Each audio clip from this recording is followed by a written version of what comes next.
My lord, with the consent of the other side, my lord, may I pray for adjournment of item number 4? It is 2013 matter. But, matter adjournment will not be possible. My lord, today I have some difficulties because in another court, I have 2007 matter is in the top of the list. That is why I am praying for time. Who is the other side? Senior Advocate P.K. Roy. I have taken consent, my lord. And there is no urgency also in this. What is this matter about? Matter is, my lord, EPFO initiated, Employees Provident Fund Organization initiated a proceeding under Section 7A of the EPO Act against the Hubballi Housing Cooperative Society. Earlier, prior to that, there was same proceeding that was quashed by this honorable court, by judgment of this honorable court. And in spite of that, again, they have initiated same proceeding. You take down on the request of Mr. Ghosh, S.K. Ghosh, Learned Counsel for the petitioner, seeking adjournment of the hearing of this case by citing personal difficulty. This now, on the request of Mr. S.K. Ghosh, Learned Counsel for the petitioner, made with the consent of the other side, seeking adjournment of hearing of this case on the ground, citing personal difficulty today. This matter stands adjourned for 2 weeks. List accordingly. Much. May I please, Your Lordship, my lord? My lord, may I pray for listing of this matter tomorrow for withdrawal, my lord? All right. May it please your lordship. Lordship, I beg to mention a listing of a writ petition. It was last posted on 5/6/2023. The matter pertains to a demarcation of a land. So lordship may please to fix the matter on 24. Demarcation of land is bench 5. Civil bench 5. Check it up. Check it up. Make the mention before the appropriate bench. May I please, yes. I am praying for withdrawal of petition, my lord. May it please, Your Lordship. Your Lordship, with the consent of the other side, I beg to mention item number 11 of the daily list, Lordship. The conducting counsel, Mr. B. Pathak, is Lordship out of station. Who is for the petitioner? Yes. He's for the petitioner. Mr. Pathak is for Respondent 226. a prayer for adjournment has been Lordship, a made. date may be fixed. Yes, choose a date in January. 14th of December. December, not possible. Prayer for adjournment of hearing of this case has been made on the ground that Mr. B. Pathak, Learned Counsel for respondent numbers 2 to 6 is out of station. Lordship, there is an interim order. Since the prayer is not opposed by the petitioner's counsel, the same stands allowed. List this case again in the first week of January 2024. Interim order passed earlier to continue.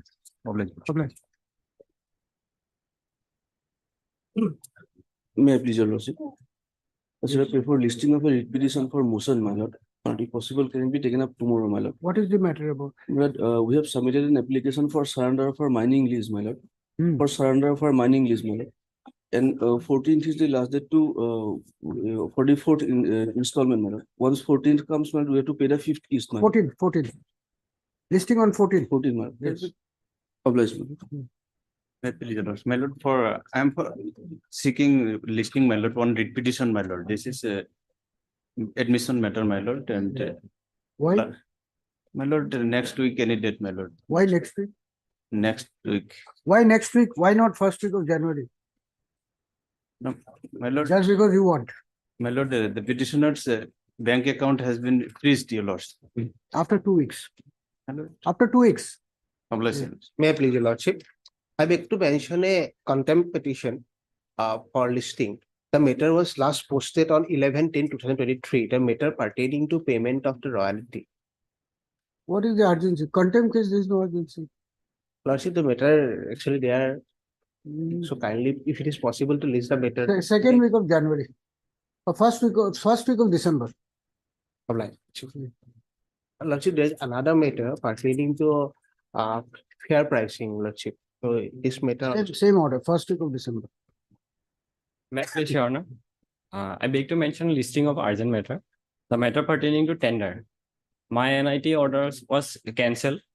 85% of the work is completed and a fresh NIT was issued. The last day of bidding is day after tomorrow. Tomorrow, yes. Tomorrow listing. I leave it. Daily list for admission, I think one.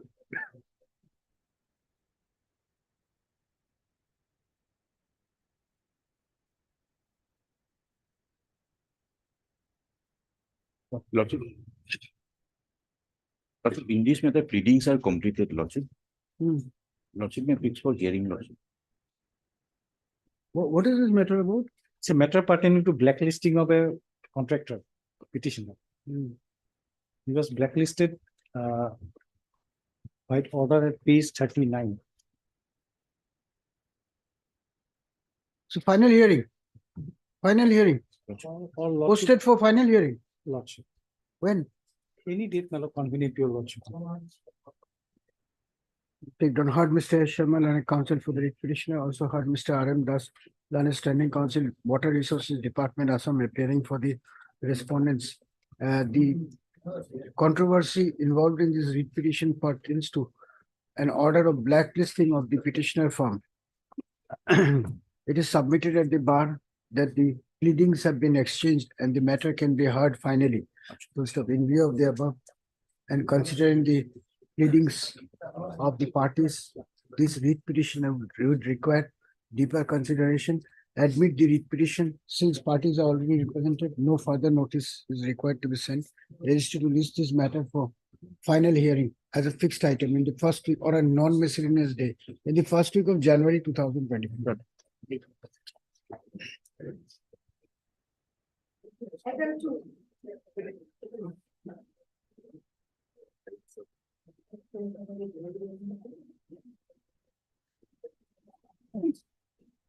My lord, in this matter, there is an interim order and the other side has filed an application for vacating the stay. I think same amount of effort would be required, might as well, my lord, since the pleadings are complete. But we can fix the matter for final disposal, my lord. Otherwise, same exercise will be undergone, my lord. Item number 3, the same salience made, my lord. I am of the one of the respondent, my lord. And in that case, there is no stay order operating, but since stay order operating in this case, my lord, equally it is. What is the issue here? Issue is, my lord, what we are alleging is the respondent number 7, in whose favor, my lord, a purported work order has been issued. My lord, that tender itself is defective because there is a requirement under the tender clause that each and every page of the tender is to be signed by indelible ink. That's the requirement, which admittedly it was not done by respondent number 7, number 1.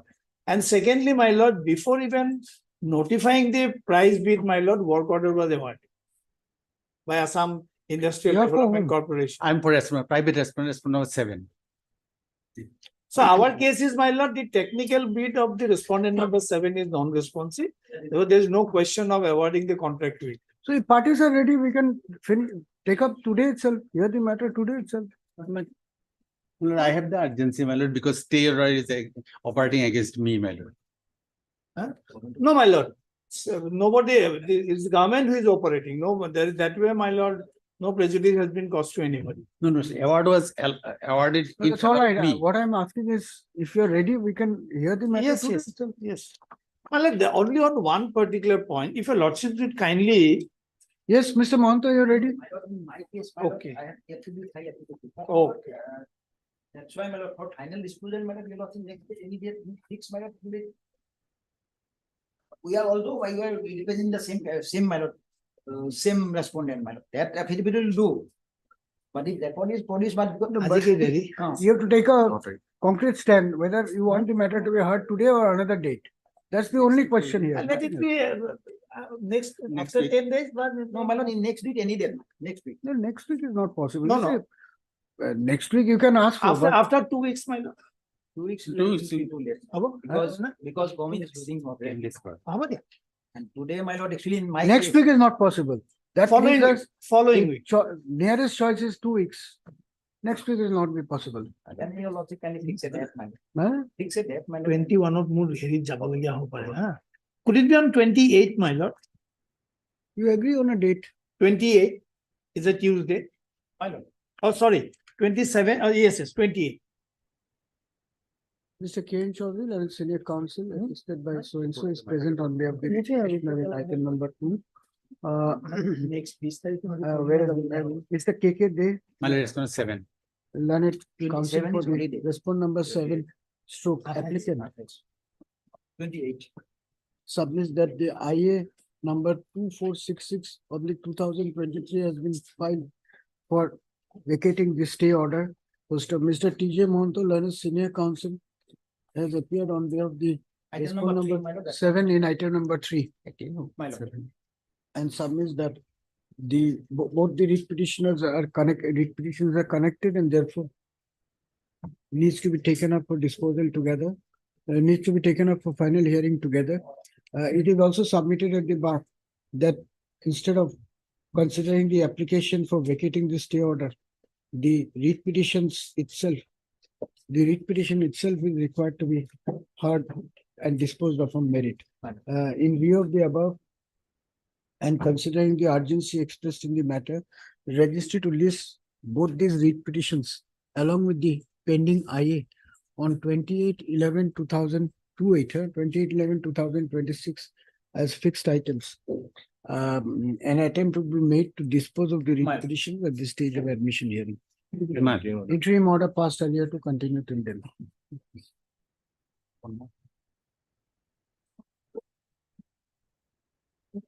For hearing item 5.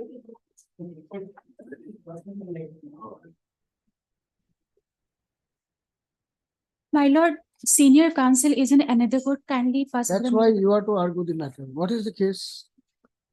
What is Sir, the case? my lord, it's about we are representing the petitioner and he was running a fair price shop, but for some alleged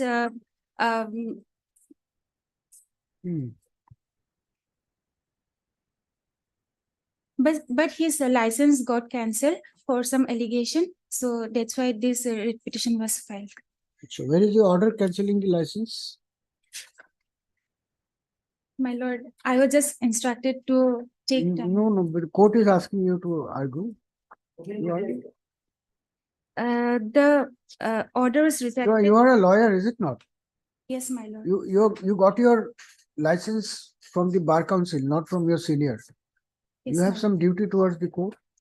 Yes. So whether your senior says this or that, the court can always ask you to argue. So I'm asking you to argue the matter. You present the case. If you need your senior's help, we'll consider. But you must start. You must start arguing your case. You are a lawyer, is it not? Or Yes, you my doubt lord. that? It's only 1 month, my lord. Doesn't so matter. I'm One not- day is also good enough. Yes, present the facts. What are the facts? You go through the record. Next matter I'll take up. You prepare right here. Time being. Even if your senior comes, you will have to argue. Prepare. Yes. 7. Lordship, in this matter also, Lordship, what has happened? What adjournment? All these top of the list cases are regulation adjournment prayers are made and then. No, I am not mentioning for that. No, actually, what has happened is that in this case, Lordship, state level committee, I'm representing the department, state level committee has approved it. But what happened is that like DIPP pre-audit is required before disbursing the money. So pre-audit gets up with something and like they have rejected it. So for pre-audit thing, like DIPP is like central government standing council has to represent that, like he has to submit on this. That is what my submission was. What is the matter here? Matter is regarding subsidy, Lordship. Subsidy matter was the application was treated as time barred and was rejected. Whereas it's very clear on facts that it was presented well within time. Only the district industry center had forwarded the applications to the state commissioner of industries after a period of 1 year. So the central government is treating that forwarding date as the date of submission of application claim. So on that ground, they have treated as time. Your client had submitted when application was submitted on? Lordship. Where is the CGC? Where is the CGC? Can you send a?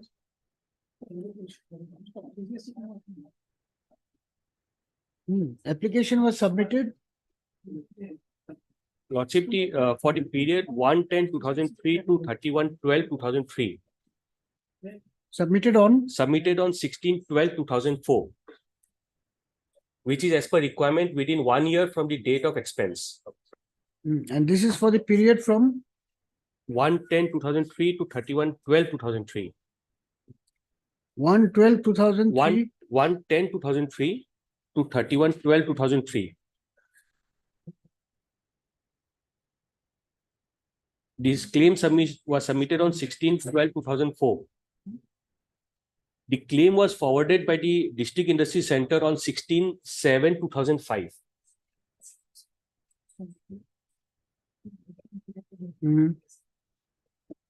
It was approved by the state level committee, considering is well within time period, on 10/1/2006.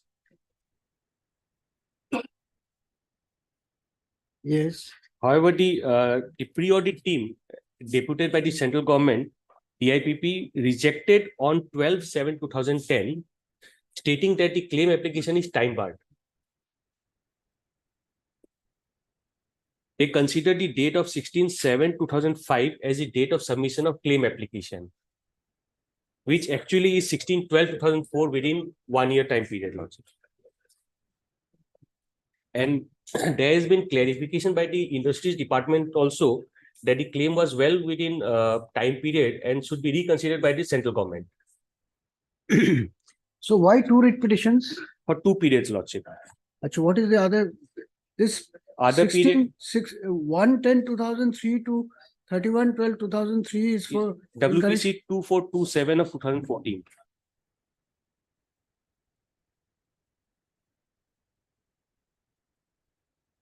And what is the period in other writ petition? 2415/2014 is the second writ petition. The period is 1/10/2002 to 31/12/2002. 1/10/2002 to 31/12/2002. The claim was submitted on 3/6/2003. Within 6 months. The same was forwarded One by minute. Claim submitted on 03/06/2003.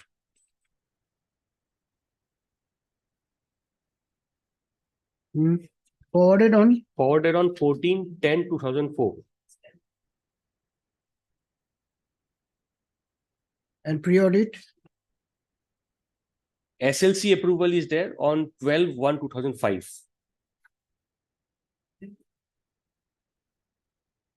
And what is the SLC approval date for the other writ petition? 10/1/2006. That is WPC 2027. Right. Can you repeat the date, please? For 2427 of 2014. Yes. Period is The 1/10/2003. period is fine. SLC approval. SLC approval is 10/1/2006.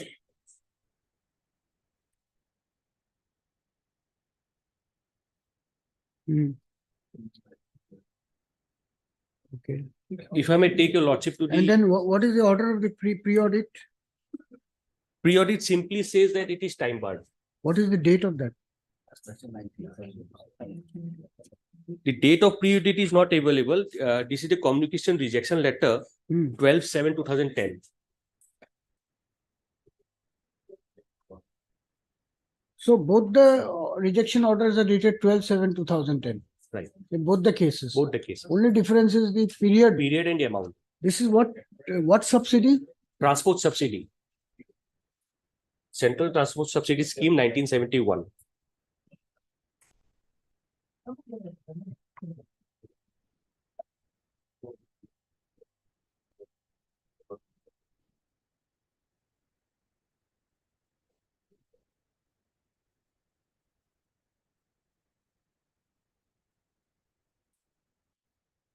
Central Transport Subsidy Scheme 1971. The scheme was in vogue till when? The scheme was in vogue till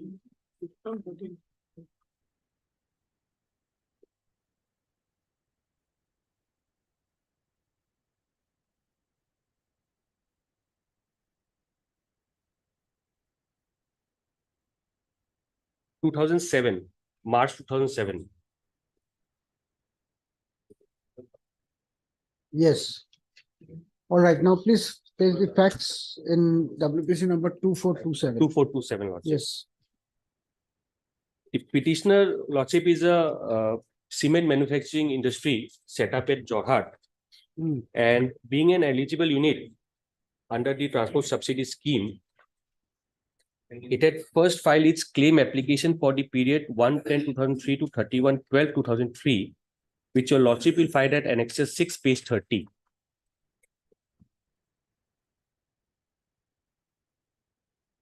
Annexure 6, page 30.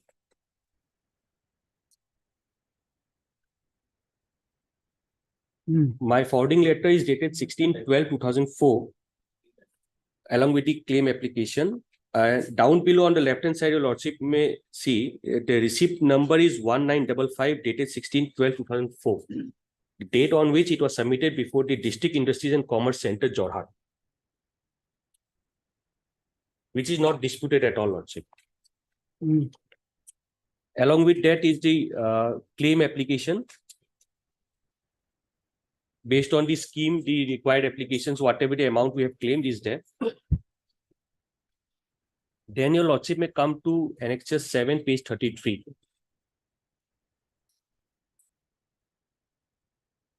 Yes. This is the forwarding letter by the District Industry Center to the Director of Industries and Commerce, which is now Commissioner of Industries. This was forwarded on 16/7/2005. Along with it is the verification report.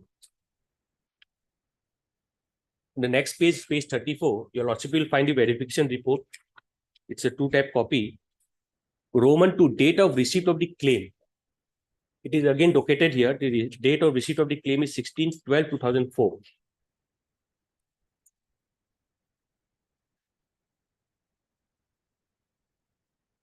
And documents completed on 27/6/2005. After submission of the claim applications, usually there are certain clarifications or queries by the department, which we have to satisfy. On satisfaction, they proceed for verification and they forward the claim. And the date of verification is 5/7/2005.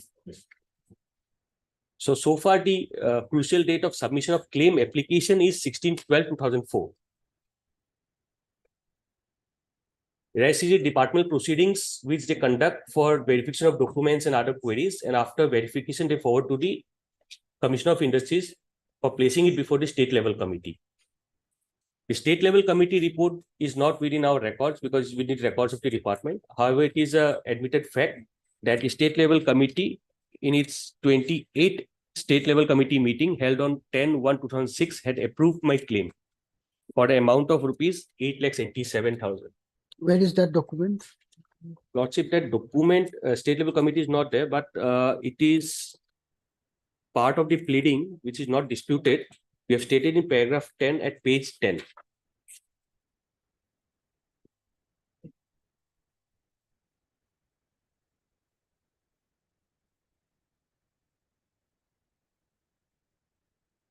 Lordship, is it page 10? Yes. May I read paragraph 10? Lordship, the company begs to state that the claim of the petitioner for the transport subsidy was put up for consideration before the state level committee of transport subsidy, and to the knowledge of the petitioner in the 28th meeting of the state level committee held on 10/1/2006, the claim of the petitioner was approved for amount of rupees so and so for the period 1/10/2003 to 31/12/2003. As per the procedure, Lordship, the first application has to be submitted before the District Industry Center. They verify the documents, and once it is complete, they forward it for placing before the state level committee. The state level committee further scrutinizes the things and approves the amount. And once the amount is approved, it is forwarded to the DIPP, Department of Industrial Policy and Promotion, Government of India.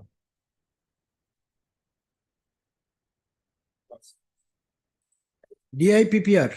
DIPP, Department of Industrial Policy and Promotion. under the Ministry of Industries.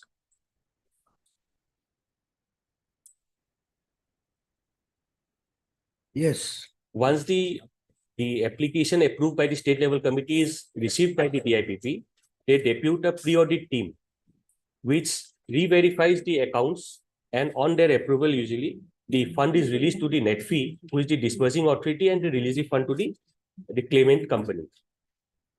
At the time of pre-audit, the pre-audit team has rejected, saying it is time barred. Lordship may come to the rejection letter, which is at page 43 annexure 8.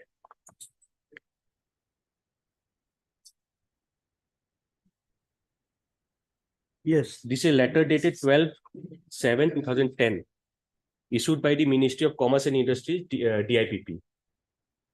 May I read, Lordship? Yes, please. I am directed to refer to order dated 14/11/2007 passed by the Honorable High Court of Guwahati in writ petition number so and so in the matter of C. Balaji Private Limited versus State of Assam relating to the release of subsidy to your unit for the period from 1/10/03 to 31/12/03 for rupees so and so under the transport subsidy scheme, and to inform you as follows. May I pause your Lordship for time being? In the earlier route of litigation, when my claim was not at all processed, I had approached this Honorable Court, and the Honorable Court has directed the respondents to verify and to release the applicable amount as per the procedure. Subsequent to which they have now rejected. Earlier to that, they have never intimated me the rejection by the pre-audit team or that it is time barred. Only the matter was pending before the department. Now coming to paragraph 2, Lordship, whereas as per the provision of the transport subsidy scheme, the claim submitted by an industrial unit for release of subsidy is to be considered by the district level committee, state level committee in the first instance.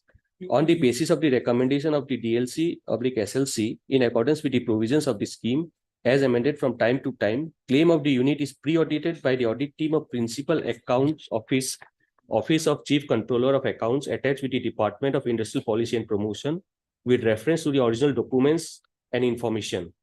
Thereafter, the pre-audit report is sent to the net fee, and 10% of the claim with reference to the original claim papers of the unit are scrutinized by the Northeastern Development Corporation Limited, that's net fee, before disbursement of subsidy. And whereas the department, on receipt of the certified copy of the judgment dated 14/11/2007, had requested the Secretary Industries, Government of Assam, via letter dated 22/2/2008, to consider the cases, that is 9 writ petitions filed by your unit for transport subsidy in pursuance of judgment dated 14/11/2007, passed by the Honorable High Court of Guwahati, copy enclosed. This is the relevant part, Lordship, paragraph 4. And whereas the claim of your unit for the period from 1/10/2003 to 31/12/2003 for rupees so and so was pre-audited by the audit team of Internal Audit Wing of DIPP, and the claim was found to be time barred, which was conveyed by 5th pre-audit report to NETFI by letter dated 19/7/2006 of this department. And whereas this department has already issued standing instructions, orders, wide number so and so dated 4th May 1993, whereby it was intimated to all the states, union territories that under no circumstances they should accept claim of more than 1 year old from the date of incurring of last expenditure. These instructions orders were reiterated by the department's order dated 9 May 1994. And whereas in March 2009, the Principal Director of Audit, Economics and Service Ministries, New Delhi, in its report have raised a para indicating that there was a release of excess payment to the extent of rupees so and so to your unit on account of transport subsidy.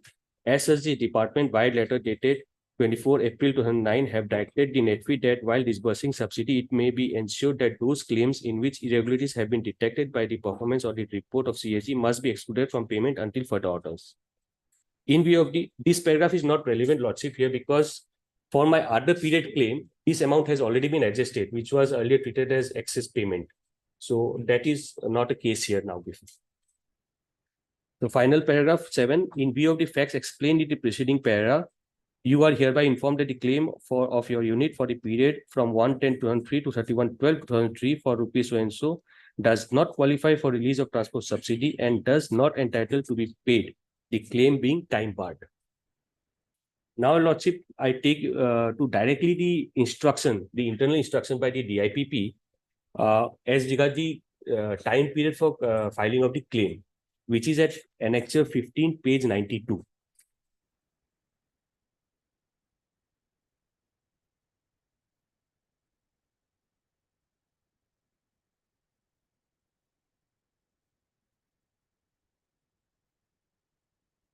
This instruction is also referred in paragraph 5 of this rejection letter, Lordship.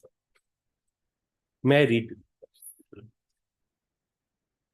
I am directed to refer to subpara 2 of para 1 of this ministry's letter of even number dated 11 November 1991, where under inter alia it is laid down that under no circumstances reimbursement claims more than 2 years old will be entertained. Various state governments have represented against this provision. After considering the representations received, government have decided that wherever the state government union territories have already made disbursements, irrespective of the period of the transport subsidy claim, reimbursement will be made by the central government if the claim is found otherwise in order as per the provisions of the scheme and the instructions issued thereunder from time to time, and the transport subsidy claim already received by the state government union territory may be processed and disbursed if found in order according to the provisions of the scheme, and then reimbursement claimed from the central government. The relevant party is now, Lordship, the state governments and union territories should advise the entrepreneurs to submit subsidy claims quarterly. Henceforth, under no circumstances, they should accept claims more than 1 year old from the date of incurring of the expenditure. The next clarification is on page 95. So, in this writ petition, Lordship. the claim was submitted on 16/12/2004. Right. So expenditures made up to 16/12/2003 could only be included in this claim statement. Is that correct as per the scheme? No. For quarterly, my quarter is October 2003 to December 2003. For my expenses made up till 31st/12/2003, I can submit within 1 year. So I have submitted the claim on 16/12/2004 from the end, 1 year from the end of that quarter.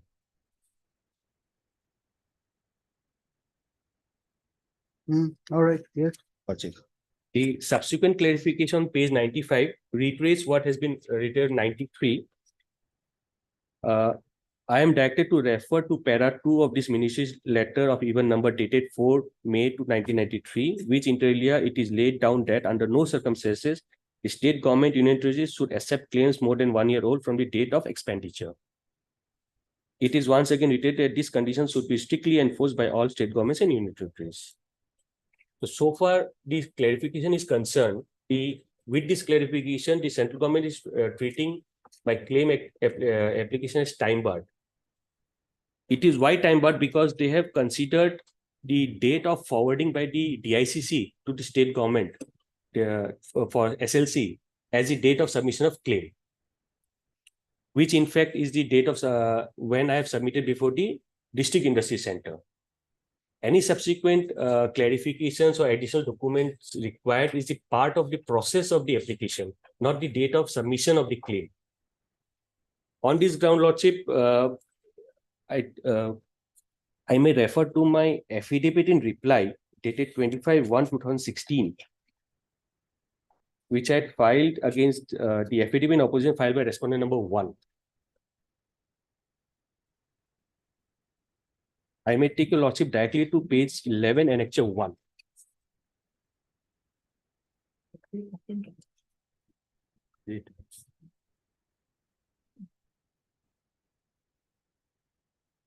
Lordship, in the affidavit of reply. This is the clarification which has been issued by the Commissioner of Industries, Lordship. May I read? Subject WPC number 2427/2014. Reference your letter number so and so dated 4/3/2014. With reference to the letter subject cited above, I am to inform you that writ petition number 2427/2014 is filed by Balaji Cements Private Limited versus Union of India and others.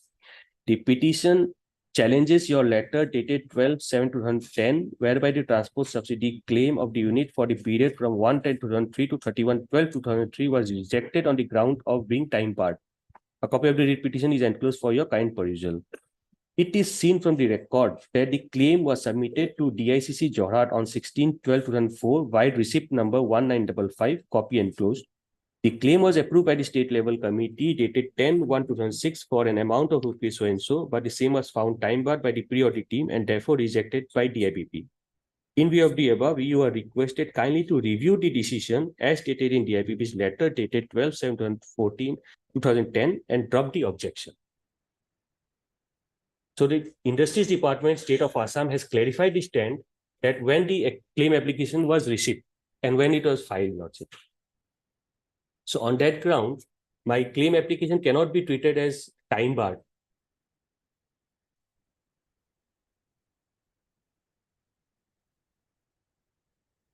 So similar letters you have in the other case also Similarly, pertaining to that case number. that case, Everything is same everything is except same. that the period of 1/10/2002 to 31/12/2002 is involved in the other writ petition. Is Other that so? writ petition amount is different, SLC date is different, Lordship. What is the amount involved in the other writ petition? The amount is 21,01,715.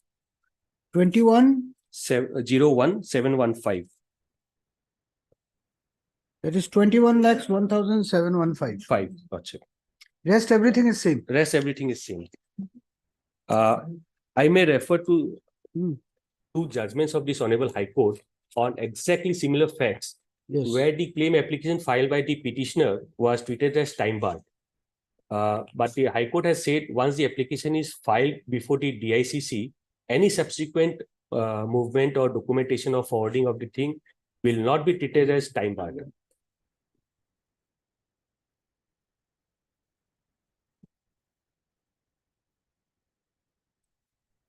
These matters are pending for 10 years. There is hardly anything.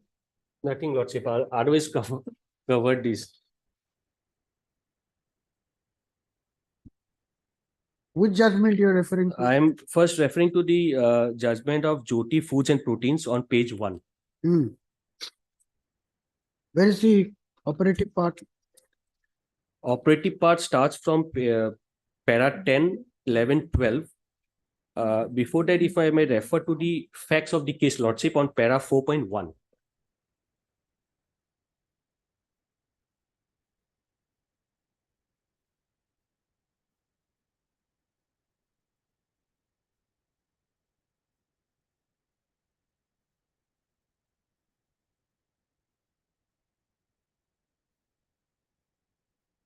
Paragraph? Paragraph 4.1 is the facts of the case, Lordship. 4.1. 4.1 on running page 2. On 8/12/2003, is Lordship is on there? May I read, Lordship? Hmm. On It 8, was also rejected on the ground that it was time barred. Lordship.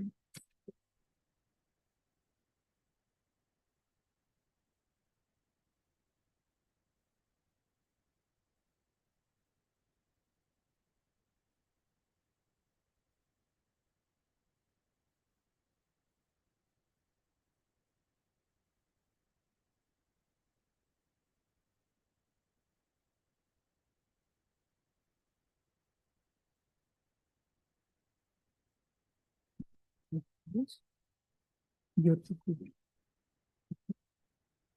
16.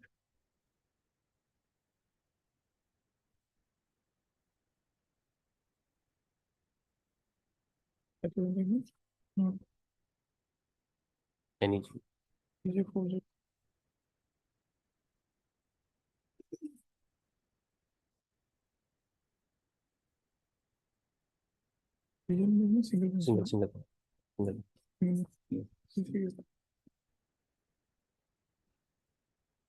Paragraph 4.1 up till paragraph 8 is the facts of the case which has been referred to. But here it was actually time barred. The decision you are relying upon, the period of claim was 1/4/2001 to 31/12/2001, Lordship, and the claim was raised on 8/12/2003. Lordship. So it was actually beyond 1 year. Facts is that actually it was beyond 1 year, but since the department on explanation been provided. That's a has different accepted issue, but this judgment bolsters your claim. it. It Lordship, I'm supports relying your claim, but it is The facts, your case facts are much better. Lordship, facts are matter. I am relying upon the principle laid down, Lordship, on paragraph 10. Yes. When no time limit is prescribed on the scheme, it is fact that on the scheme there is no time limit prescribed. It is the internal instructions given by the department where they have provided 1 year time period, Lordship. Even otherwise, when no time limit is prescribed on the scheme for lodging of claim for transport subsidy, the description of any claim as time barred must have some rational basis. Refusal to entertain bogus or stale claims can be understandable, but rejection of the claim on the basis of time barred observation made by the pre-audit team doesn't appear to be logical, particularly when the Director of Industry and Commerce had condoned the delay approach and accepted the claim made by the petitioner on 8/12/2003. That apart, the SLC of this transport subsidy has also recommended the petitioner's claim for the period so and so without considering the same to be time barred. As per procedure for entertaining of claim for transport subsidy, the claim is first considered by the state level committee, which Lordship may exclude. Then paragraph 12. In my understanding, the scrutiny of the concerned agencies relate to genuineness of the claim, and if a claim is found to be bona fide, presented within reasonable time of the same becoming due, the entertainment of the claim should be the norm. Only when the state law non-genuine claims are raised, those can be rejected by the authorities.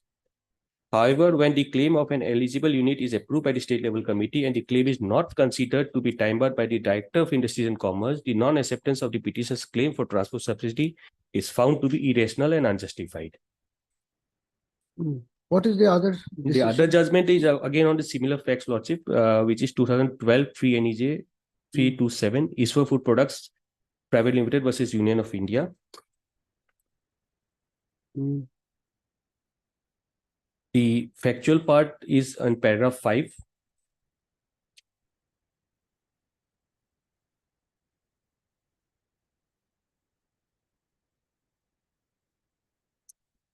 And the operative part is paragraph 17 and 18, Lordship.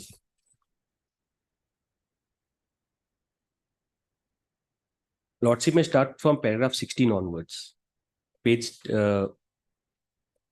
Running page 10.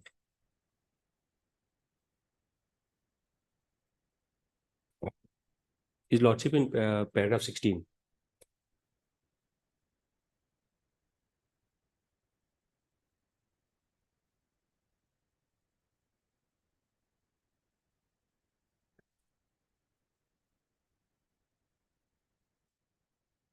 Here, what happened? The petitioner in this case had filed a composite claim, which was filed within time. Subsequently, the district industry has returned that claim application, asking them to file it segregated for different periods separately, which took certain time period, and they have submitted later on, which was again treated as time barred. The Honorable Court has held that initially it was filed in a composite form, which was well within time, and it only for the purpose of brevity and procedural requirement, they were asked to file it separately for separate quarters, which took certain time period. So it was although treated as time barred by the central government, the Honorable Court has held that it cannot be considered as time barred because the initial claim application. Which is the other decision? Another one is Lordship 2011 3 NEJ 434 on running page 18, which is a single bench order, Lordship, which was subsequently upheld by the division bench in the Union of India versus J. Taryang, Lordship. The first time I referred to page 18, J. Taryang versus Union of India.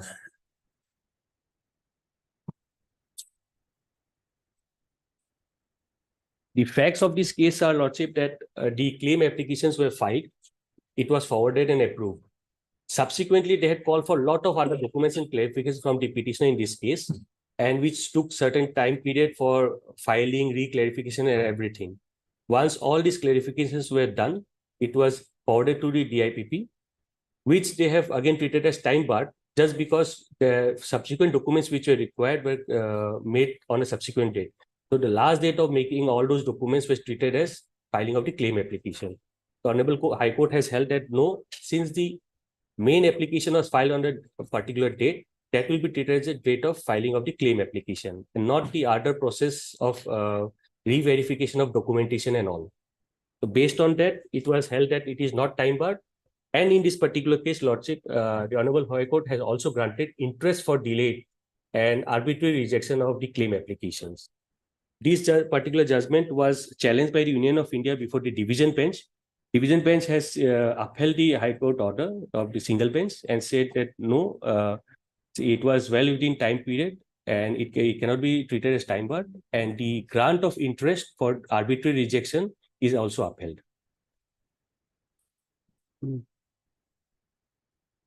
And what is the Balaji Cement? This is the same petitioner, another case.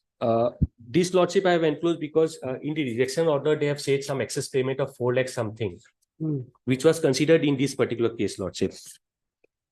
Page 35. So that you say has been adjusted. Adjusted.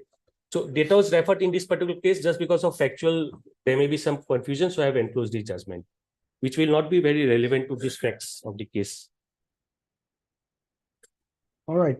And so my claim pertains, Lordship, to the principal amount, setting aside of the rejection letter, as well as the interest for delayed payment. So for interest is concerned, there are various judgments passed by this Honorable High Court, as well as the division bench of this Honorable High Court, which has attained finality. No, that has been challenged, that as far as Lordship, the principle of whether in subsidies, in delayed payment of subsidies, whether interest could be paid, that matter is pending before the Supreme Court. And Supreme Court has specifically given a status quo on this. So its status quo is still maintained. Do you have the order? I don't have it, and he must be having. In the same case, Lordship, I mean, he is also a party to that case.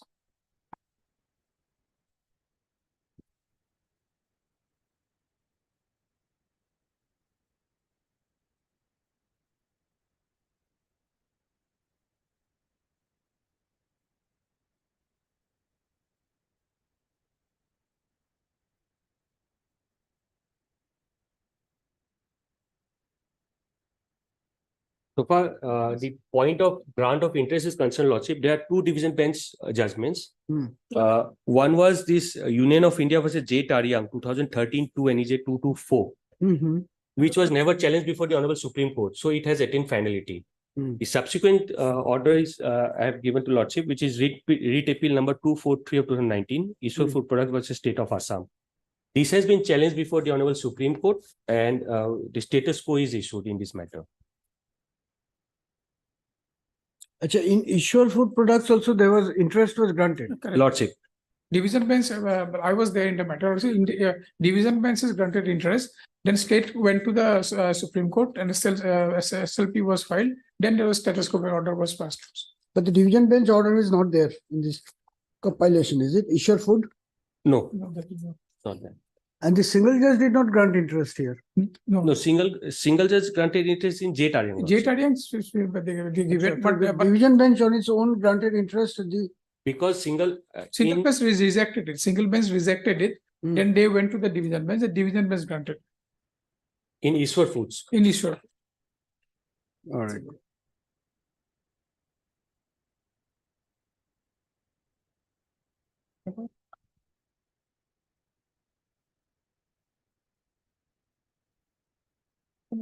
Ishwar.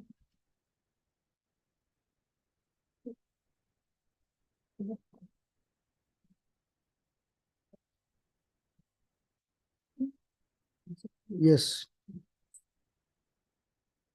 That's all. That's all, Lordship. And so far, the stand of central government is concerned, in the affidavit, they have simply stated that why it is treated as time barred.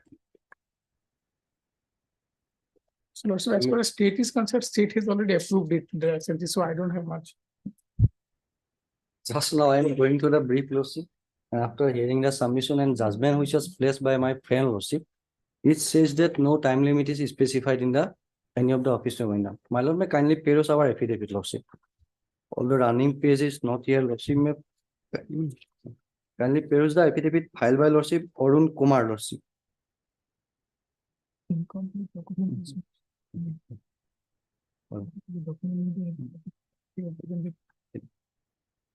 Yes, please. Lordship Arun Kumar, my Lord, may I am relying paragraph 5, Lordship. Paragraph 5, Lordship, I mean I can read it, Lordship. Yes, please. Lordship. The statement made in paragraph so and so the repetition are not correct and are hereby denied. As per the provisions of the Transport Subsidy Scheme 1971, claims submitted by the industrial unit for release of the subsidy is to be considered by a district level committee, state level committee in the first instance, and on the basis of the recommendation of the DLC and SLC in accordance with the provisions of the scheme. As amended from time to time, the claim of the unit was being pre-audited by the audit team and Principal Accounts Office of the Chief Controller of Accounts attached with the DIPP with reference to the original documents and information. Thereafter, the pre-audit report is sent to the net fee and 10% of the claim with reference to the original claim papers of the units are scrutinized by the net fee before disbursement of subsidy. The transport subsidy claim of the petitioner unit after recommendation of the SLC was pre-audited by the audit team of the Principal Accounts Office of the Chief Controller of Accounts attached with the DIPP with reference to the original documents and information, and claim was found to be time barred. The department Mr. is- Gogoi, you're not saying anything new. This he has already placed. Lordship, Please substantiate this stand Lordship, that for XYZ reason, this is time barred. Lordship, You are saying this is time barred. Lordship. Why is it time barred? You show it Time to barred us. paragraph 8, Lordship. Paragraph eight. Paragraph 8. Yes. It is also pertinent to mention that the petitioner was intentionally suppressed the facts and misinformed the Honorable Court that the claim application was filed along with all the required documents and papers on 16/12/2004. However, as per the verification report from the DICC Zuhat, the petitioner submitted its claim application for the period from 1/10/2003 to 31/12/2003 for rupees 8,87,000 so along with the complete documents on 7/6/2005, Lordship. Before that, they have not submitted the complete documents, Lordship. The claim of the unit of the period from 1/10/2003 to 31/12/2003 for rupees so was pre-audited by the audit team of the internal audit wing of the DIPP and claim was found to be tampered, which was conveyed to the net fee by letter that so. They have, Lordship, filed the complete document only on, Lordship, 27/6/2005, Lordship. And one of the argument of advance, my friend says that, Lordship, there is a no specific time limit was given, Lordship. In that point, my lord may kindly peruse, Lordship, the annexures, Lordship. So, Lordship may kindly come to, Lordship, page 16, Lordship.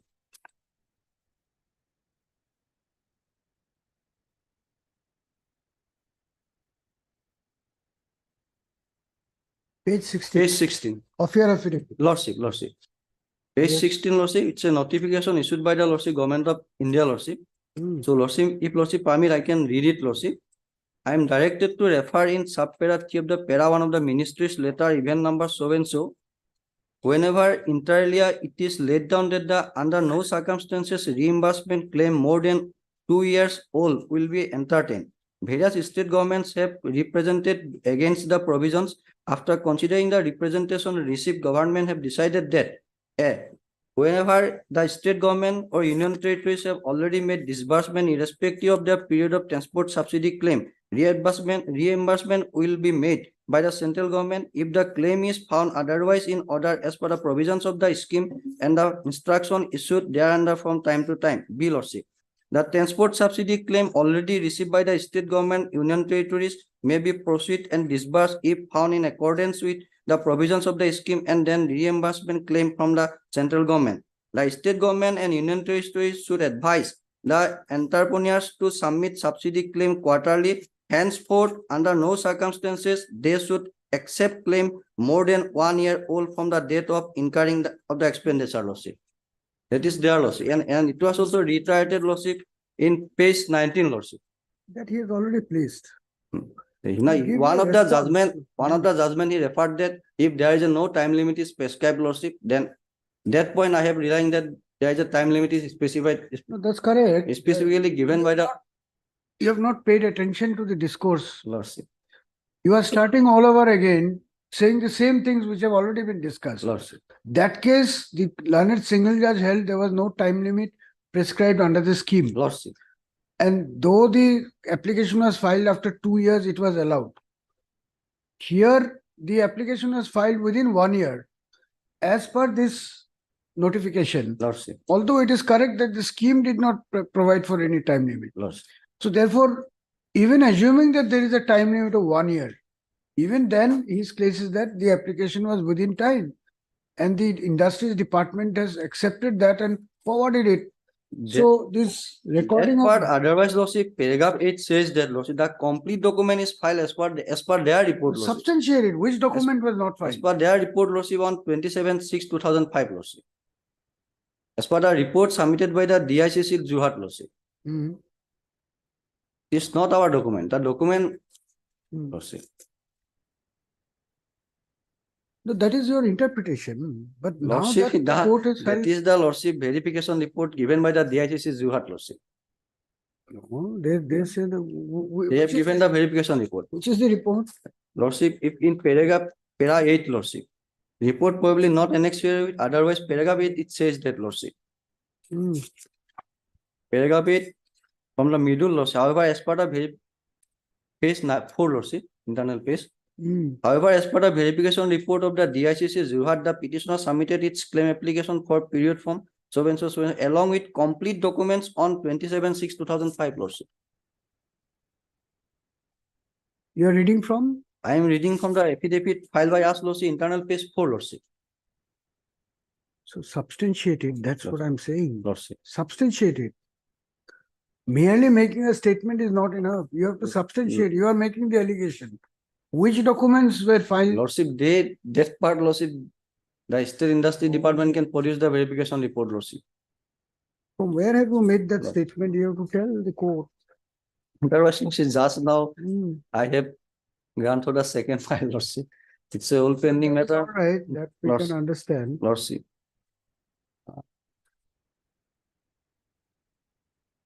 Where is the record based on which paragraph 8 Lordship. statements were made? Give the record.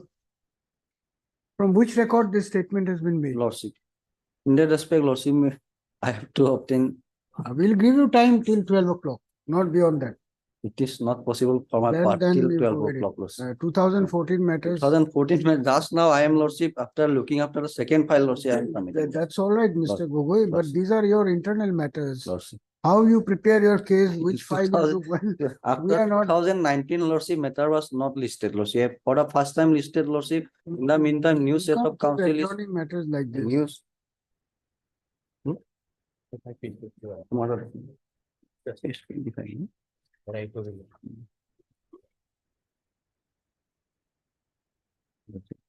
You are making amendments, but there is no. Annexure 5 and 6, let us see Lordship, what is. my brother says that verification, Lordship, it is there, annex page 21, Lordship. Page 21, Lordship. Hmm, It's a verification report, Lordship. correct. Hmm.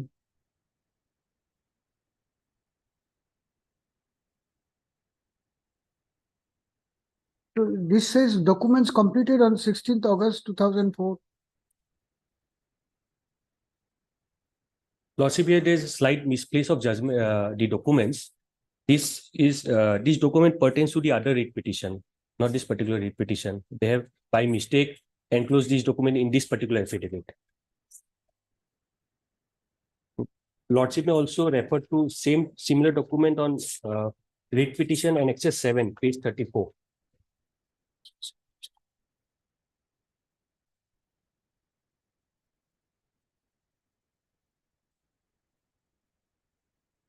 Page 34 is the verification report, 2-type copy.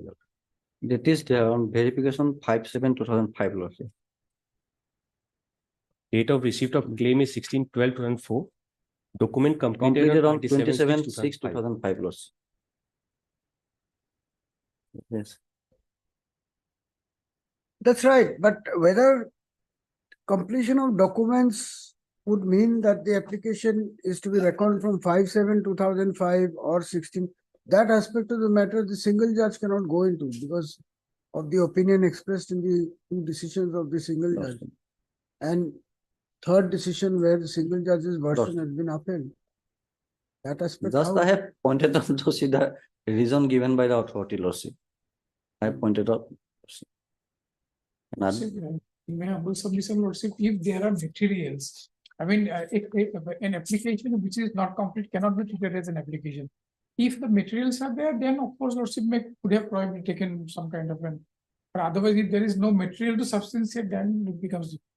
No material to substantiate what? Means like if the application is complete or not, because lordship, what the division bench has stated, because the process is different thing. But like if the application itself is incomplete, there are certain documents they were supposed to submit with the application, those were not submitted. And later on, they come up with those documents after 2 years, and it cannot be held as an application.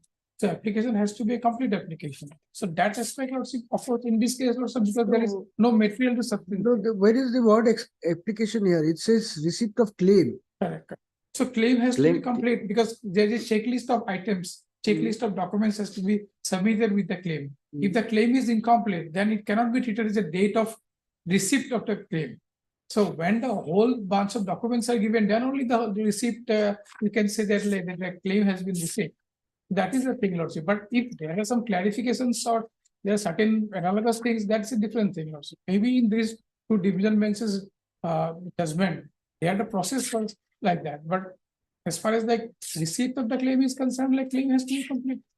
So, but in this case, lordship, in my humble submission, there is- What is your, are you opposing the? no, case? lordship, I'm not, because we have already, I cannot take. this Lordship. stance, lordship. So his stand is basically contrary No. to the department's stand. No, what, No, I'm just pointed just out it. explaining a thing. I'm not taking a different stand, my friend. I am just explaining the Yes, things, yes. okay? So that is the thing, lordship. I cannot take a different stand because excellency has already approved it.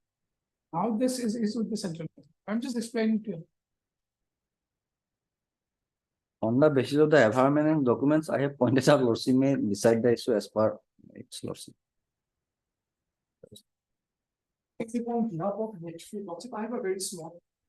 If not. Lordship, it came to know. Not on the time, but aspect, lordship, in fact, on the cause of action. Lordship, the petitioner have stated that they came to know about the rejection order in the year 2014, when in connection with a contempt case, an affidavit was filed by the respondent number, 1, that is Department of Industrial Policy and Promotion. In this connection, they have relied on the affidavit. Lordship might have gone it. Apart from that, lordship, there is one more document to substantiate that it was intimated to the petitioner in the year 2010 itself. Lordship takes for the moment, page 43, annexure 8, Your Honor. Yes. Lordship, this was directly, lordship, addressed to Balaji Cement, to the petitioner in the year, lordship, 12 July 2000, Your Honor, 10, Your Honor. Now, Your Honor, they are disowning this, Your Honor, documents. They are saying that they have not received, lordship, this document, Your Honor, from the DIPP. So they are basically stating their, Your Honor, cause of action to be that of the, Your Honor, affidavit that was filed in a contempt petition in the year 2014. That is, Your Honor, annexure, Your Honor, 9, page 46, Your Honor.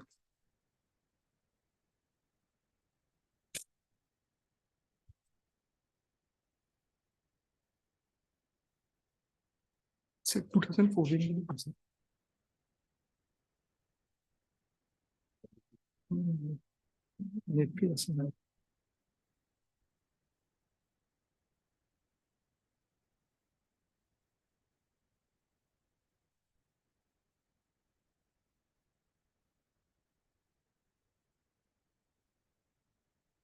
This.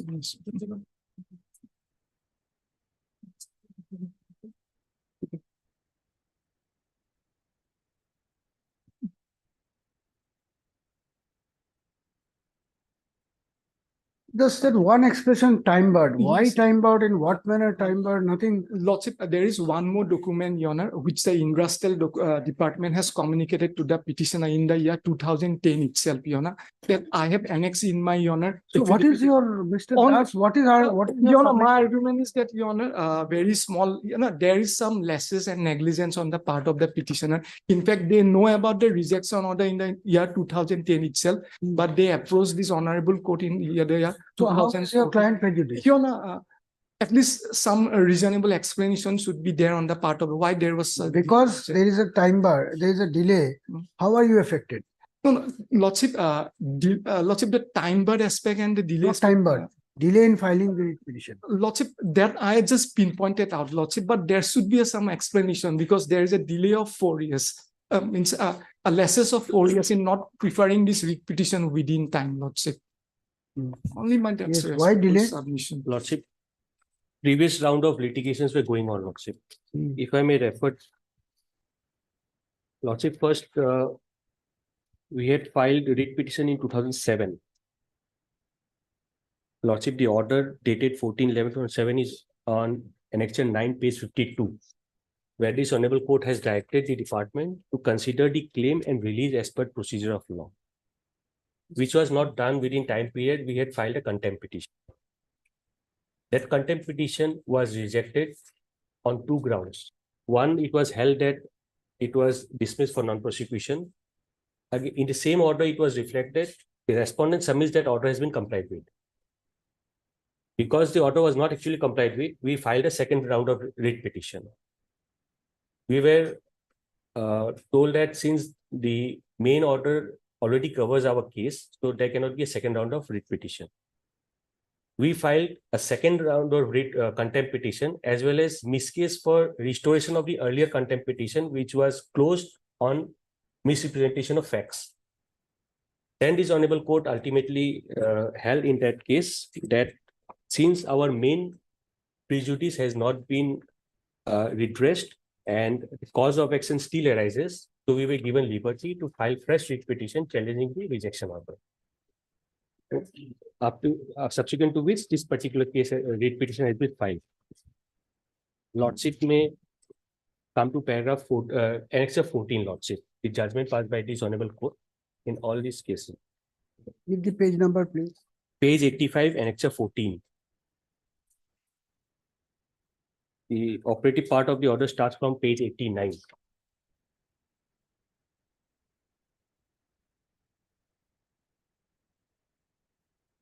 So there were multiplicity of applications, Lordship, before this honorable court. May I read, Lordship? Heard Mr. A. Todi, Learned Counsel for Petitioner, also at so and so. The second paragraph. The decision rendered in this contempt application will govern disposal of case number so and so, so and so, so and so. All these matters are offshoot of the main order passed by the writ court, single bench, on 14/11/2007 in WPC 4497 of 2007. In other words, this main contempt application arises out of the order passed on 14/11/2007 in writ petition number 4497/2007. The operative part of the order passed by the writ court while disposing of the writ petition reads as under. In view of the above, the writ petition is disposed of by directing the respondent authorities to consider the entitlement of the transport subsidy claimed by the petitioner.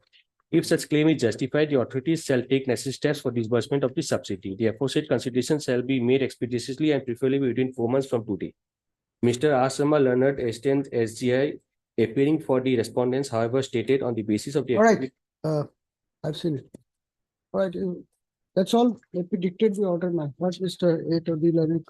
This will be in WPC number 2427 of 2014. Yes. There is shortage of GCs. You want to go to some other court? Also heard Mr. K. Gogoi, Learned, CGC, appearing for the respondent number 1, Mr. A. Kalita, Learned, Standing Counsel, Industries and Commerce Department, Assam, appearing for the respondent numbers 2 to 4. And Mr. G. Das, Standing Counsel, NETP, appearing for the respondent number 5. The writ petitioner herein is a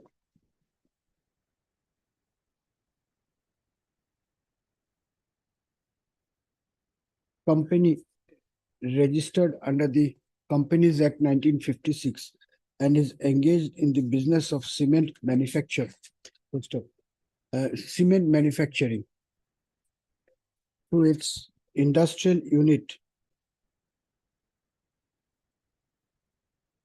set up at Jorhat in the district of Jorhat, Assam, being aggrieved by the rejection of its application, rejection of its claim for release of transport subsidy by the pre-audit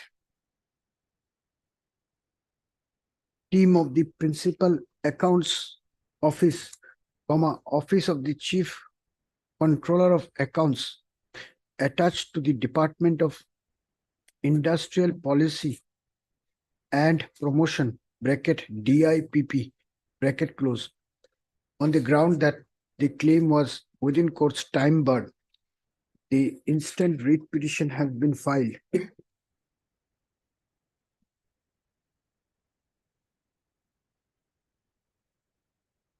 With a request to, with a prayer to set aside the rejection letter dated 12/7/2010, and also for issuance of a direction to sanction transport subsidy amounting to rupees 8,87,886, along with 86 for the period from 01/10/2003 to 31/12/2003, along with interest at the rate of 24% per annum from the date of submission of the claim till release of the full amount, full stop. Next, the facts of the case in a nutshell, are that the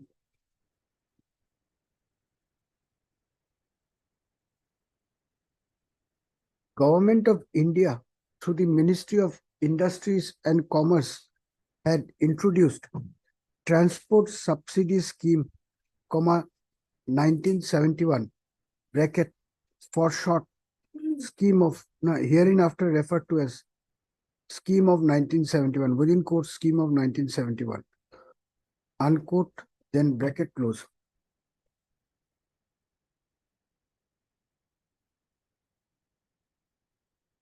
Under which transport subsidy would be disbursed to eligible industrial units on being sanctioned by the state level committee, bracket SLC, full stop. Accordingly, on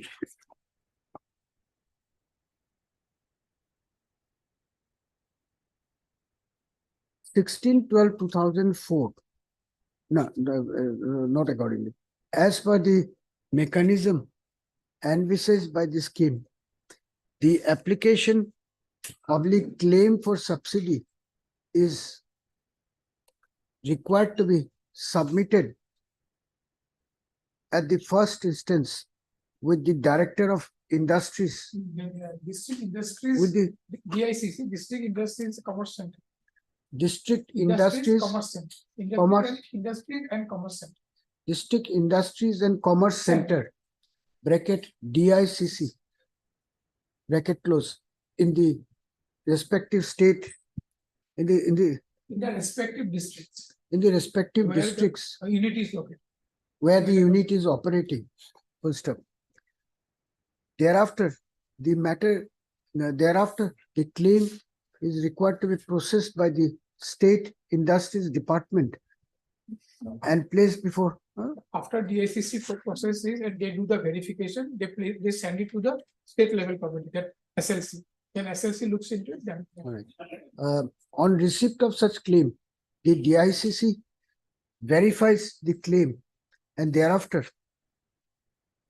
upon due processing of the claim stroke application, refers the matter to the SLC, which considers the eligibility of the unit to receive transport subsidy as per the requirements of the scheme. Full stop. Once the said process is completed, the matter is then forwarded to the DIPP for pre-audit. DIPP for pre-audit. Full stop. Stop. On 16/12/2004, the petitioner had lodged its claim for transport subsidy pertaining to the period from 1/10/2003 to 31/12/2003, which was duly received by the DICC, full stop. Upon verification of the claim, the matter was placed before the SLC, which had approved the claim of the petitioner by resolution dated 10/1/2006. Full stop. The matter was then forwarded to the DIPP, is it? DIPP. However, as noted above, the pre-audit, full stop, within quotes, pre-audit had rejected the claim of the petitioner, holding the same as time barred, within quotes, time barred, and communicated the said decision through letter dated 12/7/2010, which is under challenge in the present writ petition, full stop. By referring to the documents annexed to the writ petition, Mr. Todi has argued that although there is no time limit prescribed under the scheme for lodging a claim, yet in view of the subsequent communications issued by the ministry, and more particularly the communication dated 4/5/1993, which inter alia provides that the claim is required to be a claim for disbursement of transport subsidy under the scheme of 1971 could be reimbursed only if the claim was lodged within 1 year from the date of incurring the expenditure, and considering the fact that the claim of the petitioner lodged on 16/12/2004 was for the period pertaining from 1/10/2003 to 31/12/2003, the said claim ought not to have been held to be time barred, since the same was evidently within the period of 1 year from the date of the last expenditure, full stop. By referring to the notification dated 4/5/1993, Mr. Todi has further argued that as per the prescription of the DIPP, the units were required to submit quarterly claims, and therefore the claim for the last quarter of the year 2003, which would include the last day of the year, would come within the fold of the claim dated 16/12/2004. So under the circumstances, submits Mr. Todi, viewed from any angle, the claim lodged by the petitioner could not have been held to be time barred by the pre-audit committee, by the pre-audit bracket close team, full stop. By referring to the decisions of this court rendered in the case of Ishwar Food Products Private Limited versus Union of India, reported in 2012 bracket close 3 NEJ 327, as well as in the case of Jyoti Food and Proteins versus Union of India, reported in 2016 bracket close 2 NEG 402. Mr. Todi has argued that the issue raised in this writ petition is squarely covered by the aforesaid decisions, and therefore the writ petition deserves to be allowed on such count alone, full stop. By placing reliance on another decision of this court rendered in connection with J full stop Tariang, TARIANG versus Union of India, reported in 2011 bracket close 3 NEG 434. Mr. Todi submits that in the aforesaid case, not only was a similar action on the part of the pre-audit, within course pre-audit, set aside by the learned single judge, but in an appeal preferred by the petitioner, the division bench in the decision rendered in connection with, no, the appeal was preferred by the union, Union. but in an appeal preferred by the Union of India against the decision of the learned single judge, the division bench in Union of India versus J. Taryang, bracket close, bracket of 2013, bracket close 2 NEJ 224, bracket 224, bracket DB, capital D, capital B, had even granted interest at the rate of 8% per annum to be levied on the delayed 12% per annum to be levied on the delayed payment of subsidy, subsidy due and payable to the petitioner in that case. First up, therefore, submits Mr. Todi, his client would also be entitled to interest on the delayed payment of subsidy on the same ground, full stop. By inviting the attention of this court to a communication dated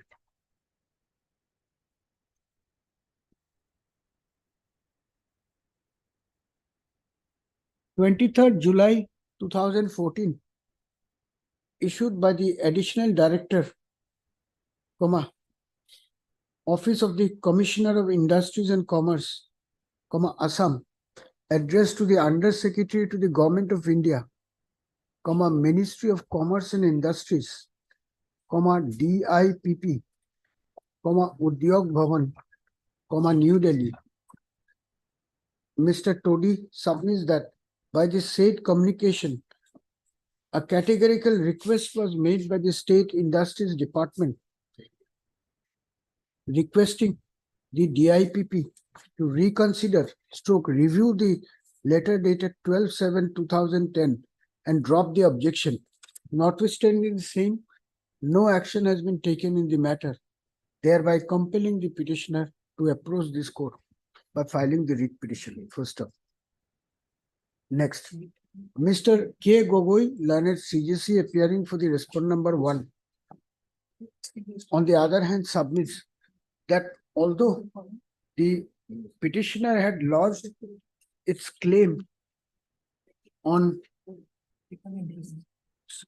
16/12/2004, yet it is apparent from the materials on record that the documents were completed only on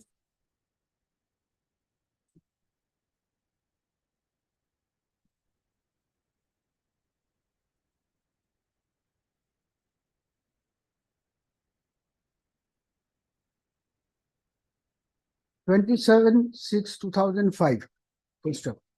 Since the complete documents were not submitted along with the claim lodged on 16/12/2004, hence, submits Mr. Gogoi, the claim ought to be treated as one lodged on 27/6/2005, which was beyond the period of 1 year from the date of the last expenditure incurred by the petitioner. Full stop. On such count, Mr. Gogoi submits that there is no merit in the writ petition and the same deserves to be dismissed. Full stop. Mr. A. Kalita, learned Standing Counsel, Industries and Commerce Department, Assam, appearing for the respondent numbers 2, 3, and 4, submits that the stand of his client is apparent from the affidavit filed by the respondent number, affidavit filed by the department and authorities, as well as the communication dated 23/7/2014, which makes it clear that the claim of the petitioner was within time and therefore he would not have any other submission to make in this case. First up, Mr. Das, learned counsel for the respondent number 5, has argued that although net fee is merely the disbursing authority in this case, which has the responsibility of releasing the subsidy amount as and when the same is received from the central government. Yet, since the petitioner has approached this court challenging the communication dated 12/7/2010 by filing a writ petition in the year 2014, hence, according to the learned counsel for the respondent number 4, the petition was barred by laches and negligence, since there is no proper explanation for the delay in approaching this court. Stop. I have considered the submission, the arguments advanced at the bar, and have also gone through the materials available on record. There is no, the basic facts in this case are not in dispute. It is the admitted position of fact that the writ petitioner is running a cement manufacturing plant at Jorhat, and its entitlement stroke eligibility to receive transport subsidy under the scheme of 1971 has not been disputed by any of the respondents. Full stop. The only issue raised in this proceeding, the only issue raised by the respondents, more particularly the respondent number 1, pertains to the question as to whether the application submitted by the petitioner is seeking transport subsidy is time barred or not. As has been mentioned here in above, the pre-audit team has held that the application was time barred. However, from a careful reading of the minutes of the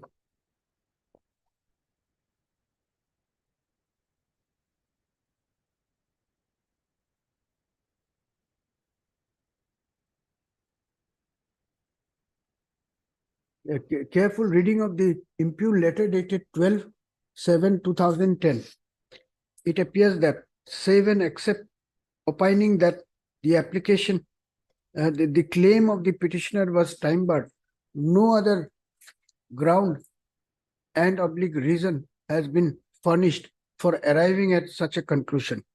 Full stop. Full stop. Then you write, in the case of Ishwar Food Products Private Limited, the learned single judge of this court had the occasion to deal with a similar case where the claim for transport subsidy under the scheme of 1971 was rejected on the ground that the same was time barred, as it was submitted beyond the period of 1 year. Full stop.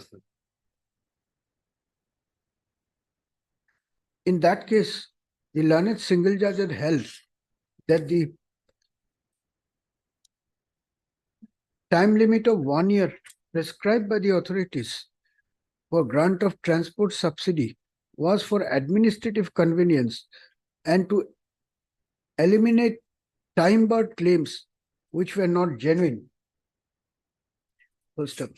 By observing that the time limit of 1 year for lodging the claim is not an inflexible rule and was capable of being suitably relaxed depending on merit of the case, the petition was allowed with a direction upon the respondents to release the transport subsidy amount claimed by the petitioner for the relevant period.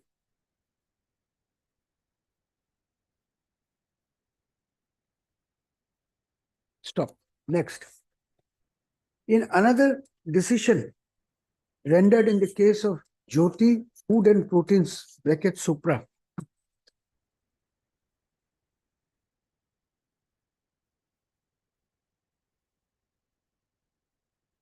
the same issue pertaining to rejection of claim of transport subsidy under the scheme of 1971 on the ground that the same was time-barred once again came up for consideration before this court, wherein the learned single judge had observed that since there is no time limit prescribed under the scheme for lodging of claim for transport subsidy,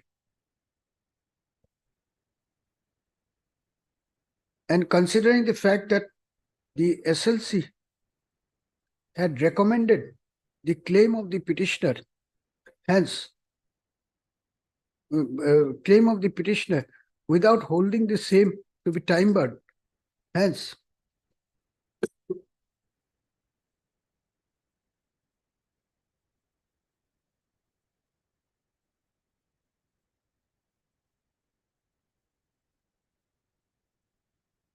non-acceptance of the petitioner's claim for transport subsidy was irrational and unjustified. It would be pertinent to mention herein that in the case of Jyoti Food and Proteins bracket Supra, the petitioner had lodged claim for transport subsidies for the period from 01/04/2001 -30/6/2001, 01/07/2001 -30/9/2001 and 01/10/2001 -31/12/2001 respectively.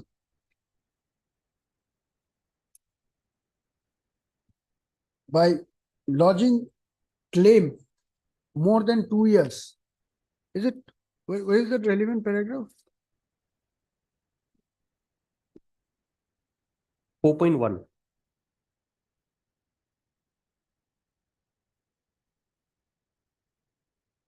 By making an application dated 12/12/2003, full stop.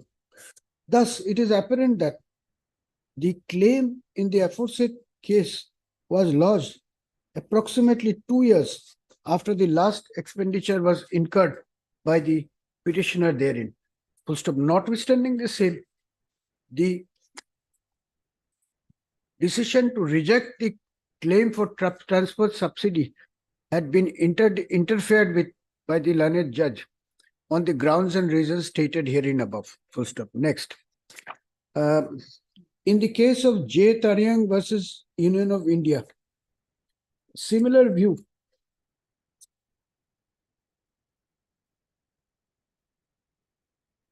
was expressed by the learned single judge. Thus, negating the stand of the department that the claim for transport subsidy made by the petitioner therein was time barred.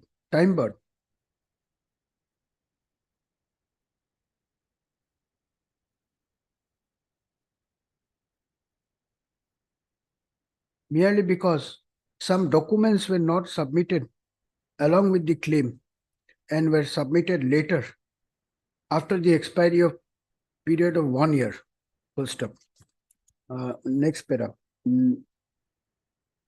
From a careful analysis of the decisions referred to herein above, it is apparent that this court has consistently held that an application seeking transport subsidy cannot be rejected merely on the ground that the same was lodged beyond the period of 1 year as prescribed by the ministry, since the scheme itself did not lay down any such time frame. Be that as it may, the fact, be that as it may, in the present case, it is not in dispute that the petitioner had in fact lodged its claim within the period of 1 year from the date of incurring the last expenditure. That notification is already there, and that notification was never challenged. So under the scheme, Lordship, if Lordship says that under the scheme there is no time limit, whether it's a sub-delegation, of course. Well, that's the observation of the single judge. But 1993, I mean, I don't know about that particular No, it case. was not, that aspect was not gone into. You have to challenge that decision. Because 1993. The learned single judge says that there is no time limit in the scheme. That is attained finality. The scheme document does not have any time limit. Scheme policy, the policy that doesn't have it, but like this, subsequently they have come up with a notification. Then what if That lordship may otherwise. policy document, stroke scheme document does not categorically prescribe any time limit, although by issuing subsequent notification, more particularly the circular dated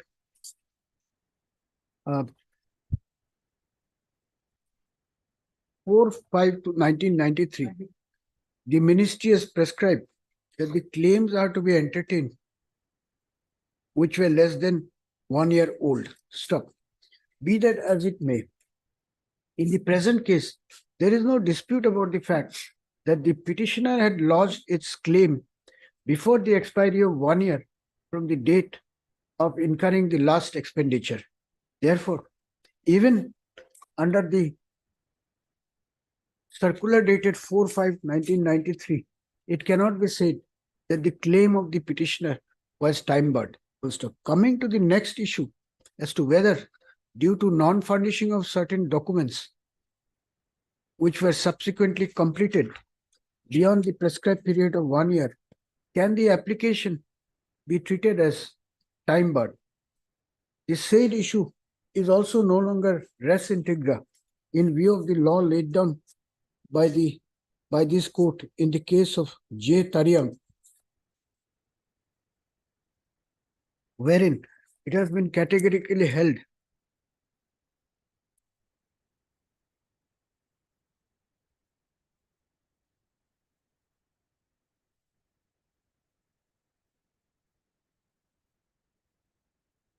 that merely because some documents which were not submitted along with the claim but was furnished later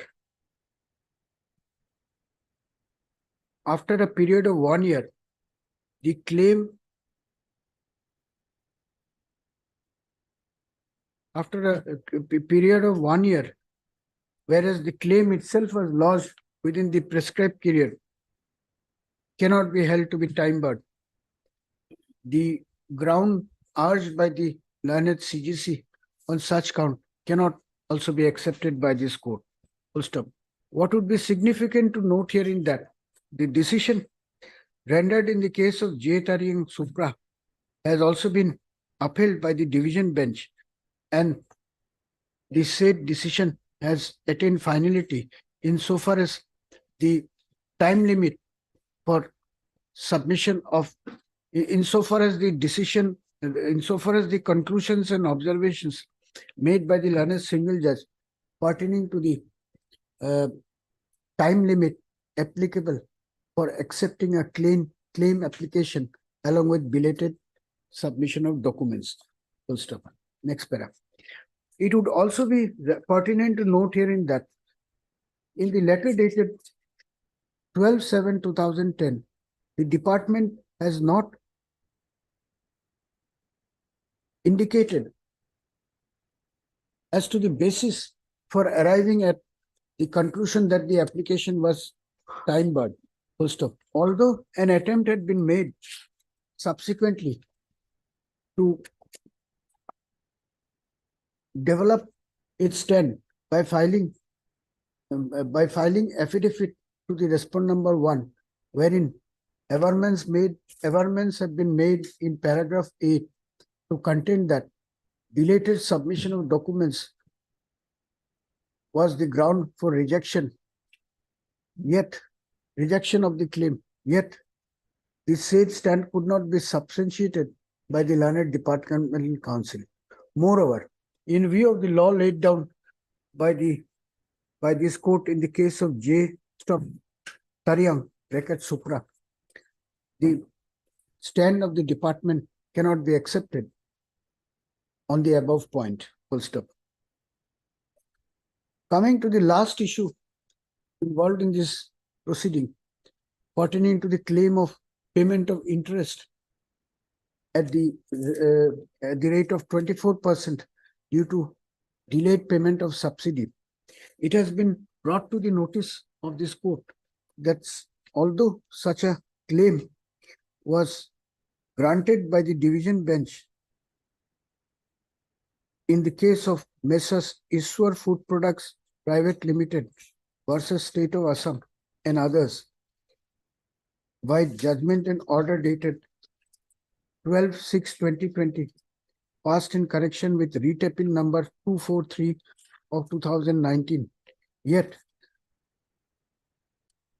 the said decision has been assailed by the state by filing SLP bracket C number 11056/2020, which is pending before the Supreme Court, and an order of status quo to be maintained has been issued by the apex court in this regard.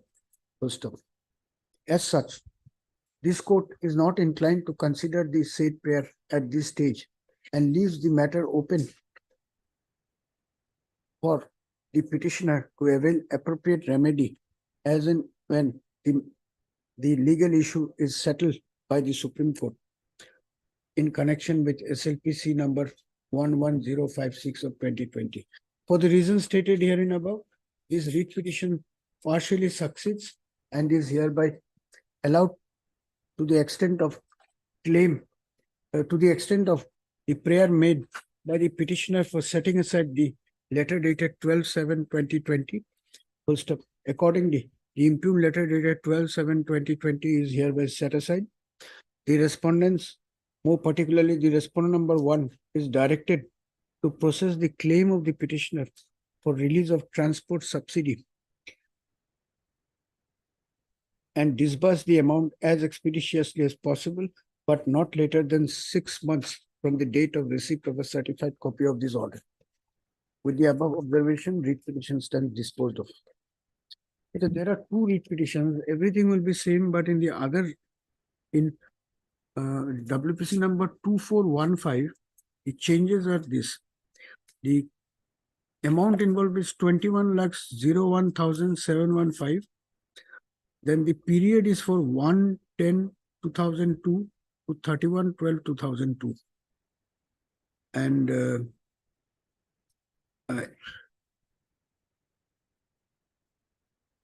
SLC decision is 12/1/2005. It was forwarded on 14/10/2004. And in the earlier matter, it was forwarded on 16/7/2005. Yes, sir. These will be the changes and rest everything is same. Right. Only one point, Lordship. So far, grant of interest is concerned. The earlier division bench order of Union of India versus J. Taryang that has attained finality, which was not challenged. Only that part may be observed, Lordship. No, that if the Supreme Court holds that it is interest would be payable, you claim interest, that liberty is given to you. If the Supreme Court holds it is not, then whether or not this is attained finality, what difference does it make? So when otherwise also in Iswar Food matter, that J. Taryang was considered, it was mentioned there. That part you'll avail your remedy. The matter has been kept open. Okay. Yes.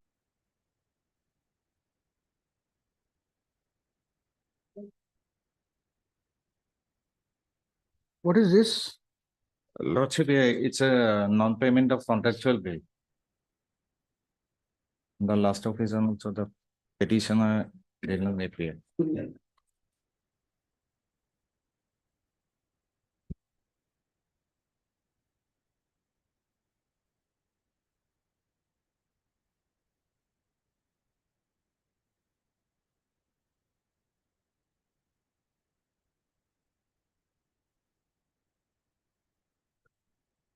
Take down, none appears for the petitioner, Mr. B. Chaudhary, Learned Standing Council. Agriculture level. Huh? Agriculture level. Agriculture Department, Assam is present on behalf of the official respondents. The Learned Counsel for the petitioner was absent even on the previous occasion when the matter was called up before this court. Stop. Be that as it may. The facts of the case, in a nutshell, are that the writ petitioner claims to have executed a supply order issued by the Executive engineer, Lordship, respondent number 4. Respond Three. number 3. 4 or 3? 3, Lordship. Respond number 3. Whereafter he had submitted. Now, whereafter bills were submitted. Full stop. However, after making the supply order for delivery of pump sets under the AACP, 2010-11, whereafter bills were raised. However, after making some payments, the balance amount of rupees 9,40,225 had not been paid to the petitioner. Hence this writ petition. Full stop.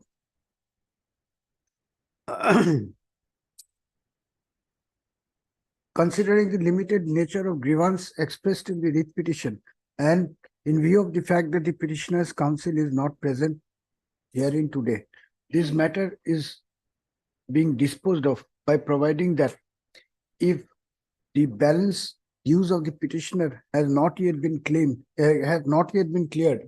then this same be verified within 3 months from the date of receipt of a certified copy of this order, and thereafter necessary instructions for payment be issued by following the guidelines laid down by this court in the case of Tamsher Ali versus State of Assam, reported in 2008, bracket 4, bracket close, GLT, page 1.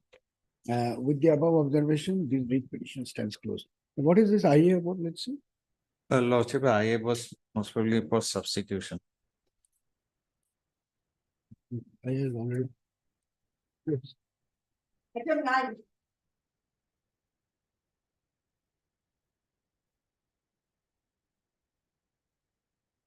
Lordship, this matter might have probably become infructuous. Some time may be given to get updated. No, what is the matter about? Lordship, actually, we also don't have the file, Lordship, misplaced, but matter related to confiscation of truck. The allegation of smuggling, right, sandalwood. Your name, please?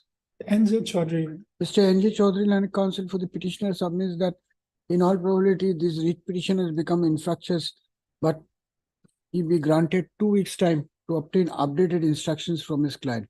So the prayer is not opposed by Mr. G. Bokolia, Lanet G.S., Junior Government Advocate Assam, appearing for the same. Same stands allowed. Register to list this case again on 24th of November 2023 as a fixed item, so as to enable the petitioner's counsel to obtain instruction. We'll dispose it on next day. You better get your instructions. Item 10. Last one.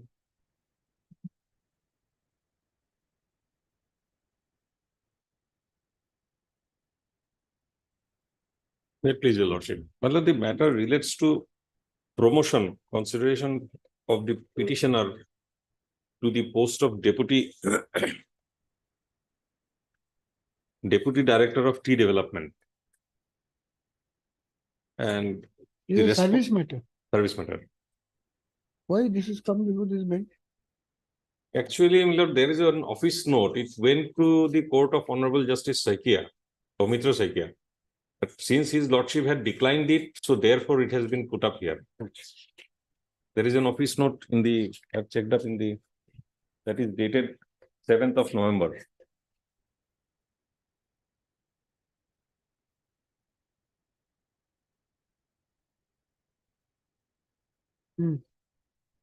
So the appointment of the respondent number 5, the private respondent, to the post, he is currently holding the post of Deputy Director of Tea Development. Well, the Deputy Director Tea Development is a post under the tea board, in the respondent tea board, and the recruitment to the post is governed by certain set of rules. But in the year 2009, September 2009, well, the post was for the first time advertised. The annexure 1, page 24, your lordship may kindly come to.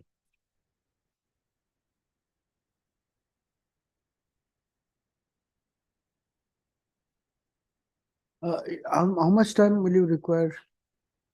It will not take much time. maybe 20-25 minutes. The facts are not very. Okay, so lengthy. if we cannot conclude it, because I think second half there are, then I Yes. will not keep it parted, because the bench from next week onwards is very uncertain. That's the only problem I am informing you. I'll try to finish, my lord, as fast as I can. My lord, No, you may require time to place your case. I'm not on that. I'm saying is keeping the matter parted may be difficult. It could delay your. I'll try, my lord, to finish fast, as fast as I can. My lord, I'll briefly place the dates, my lord, which will be relevant. 29, annexure page 24. Annexure 1, page 24 is the advertisement, my lord. 2009.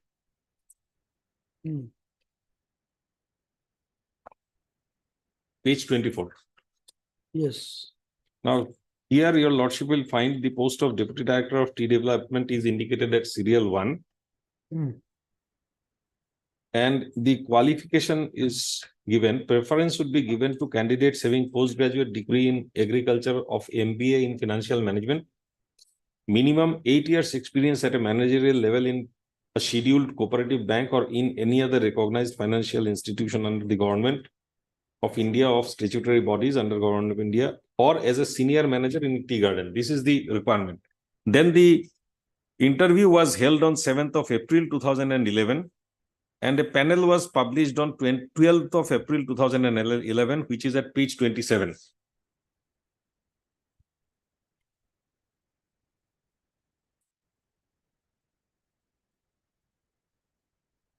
Page 27. Now, page 27, the selection went to the person at serial number 1, Mr. Anupam Das. Yes. And the person second in seniority, second in the merit, Kamal Chandra Vaishya, he happens to be the respondent number 5 in the present case.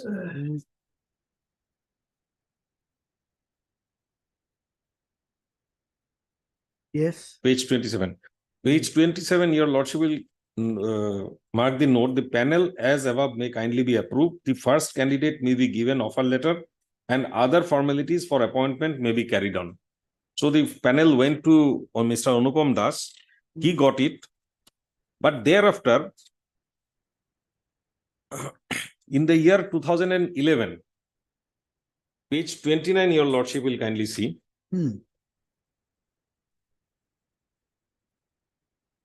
This panel is of which year? The panel is of 2011, April 2011. So with the appointment made to the sole post, because the vacancy was 1. So with the appointment of Mr. Anupam Das, this panel expired. It was exhausted. There was one post, one person says, out of the select panel, one person was appointed and the panel got exhausted. But 2011 itself, June 2011, annexure 3 at page 29, the offer was somehow made to the respondent number 5 again for appointment to the post of Deputy Director of Tea Development. He was at serial number 2. He was at serial number 2. So this offer was made, but quickly the board realized the mistake probably in issuing the appointment letter, because after 2011, there was no further advertisement for the post. After that April 2011, there was no further advertisement. So they issued another letter at page 33. And by this letter, my lord,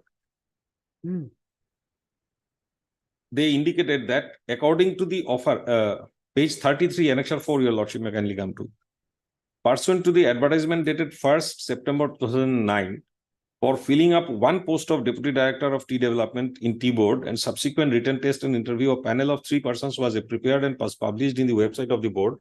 On the basis of the said panel, offer of appointment was made to the person holding first position in the said panel. According to the offer, the person holding first position in the panel has since joined as Deputy Director Tea Development. It may kindly be noted that the offer made. He had joined. He has joined. He had joined.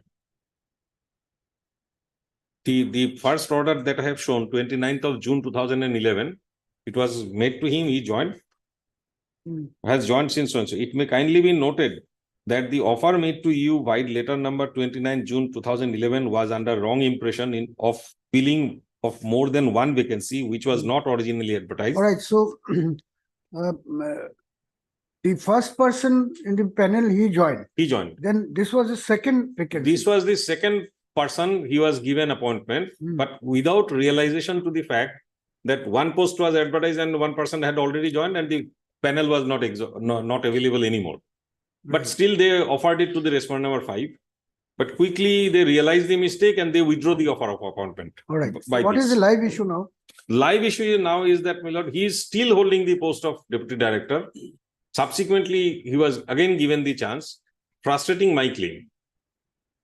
When he was given a regular promotion thereafter, then I made representations. So this that- is for direct recruitment. The This is- advertisement is for direct Yes, recruitment. yes. And It can also be by way of promotion from the feeder cadre. Hmm. It can also be by way of promotion from the feeder cadre. Hmm. So when he was given the appointment, I indicated the fact that first of all, the panel was no longer in existence. So what happened after this order was issued, withdrawing the offer, then what happened? Yes. Then this was withdrawn. Hmm. And thereafter, after a period of about 2 years, my lord, Annexure 5, your lordship, 5 order at page 35, your lordship will find. Hmm. He again joins as deputy director at Agartala. Page 35.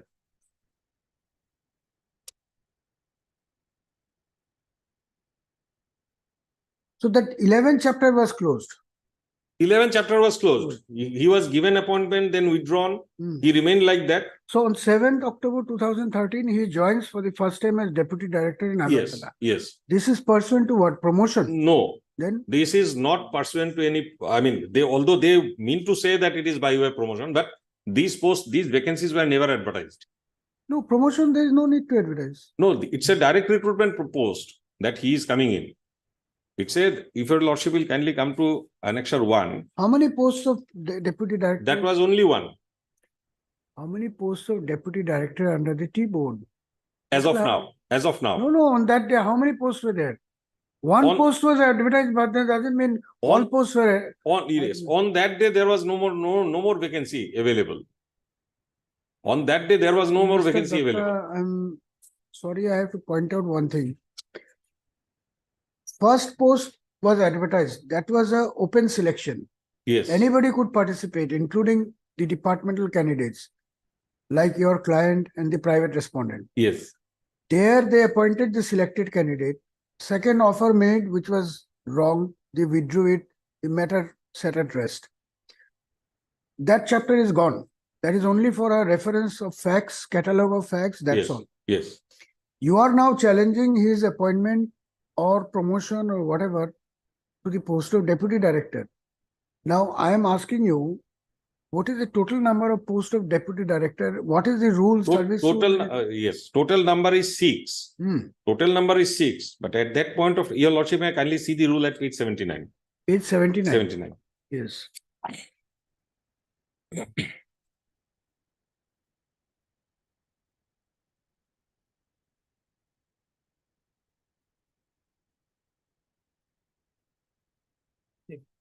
79 is part of affidavit in opposition filed by আপোনালোকে যিটো affidavit দিছে. Yes, page 79.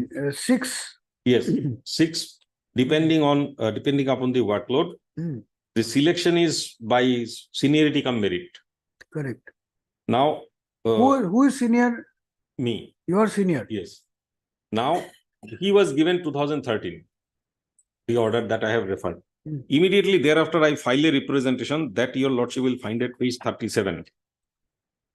Hmm. Who Page is 30. appearing for the keyboard? Keyboard, my lord, Mr. S.C. Kayal appeared earlier. Yeah, right. Where is the record? Get it. Tell him that the court wants the record. Call him just now. Page 37, your lordship, may kindly come to. Yes. Second paragraph. Sri Kamal Chandra Vishwa has got promotion to the post of so-and-so in the year 11 and had completed only 2 years as ADTD, has now been appointed as Deputy Director of Tea Development in the year so-and-so. There are already 9 senior officers, of which some has completed more than 4.5 years as assistant director, but the promotion has not been offered to them. This is against the seniority and the board's existing recruitment and promotion rules. As far as the direct recruitment is concerned, T-Board had advertised for the recruitment of one post of deputy director so-and-so in 2009, and following due process of written test and interviews, Anupam Das, the then ADTT, had been selected as per merit and had joined as so-and-so. With the joining of the single post as advertised, the recruitment process was over.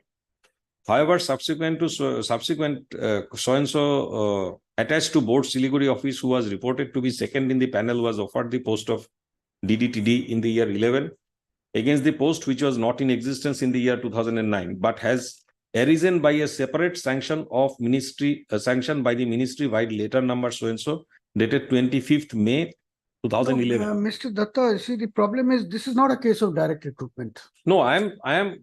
But your representation proceeds on that basis. No, it was filled up in the year 2009.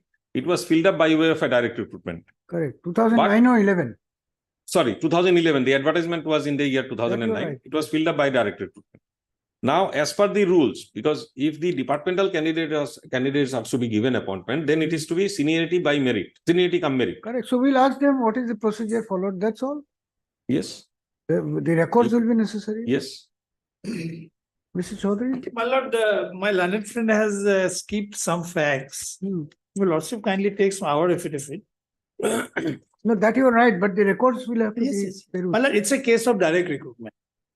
Acha. Because what had happened, my lord, in 2011 itself, 6 more posts were sanctioned. In one of the posts I was appointed.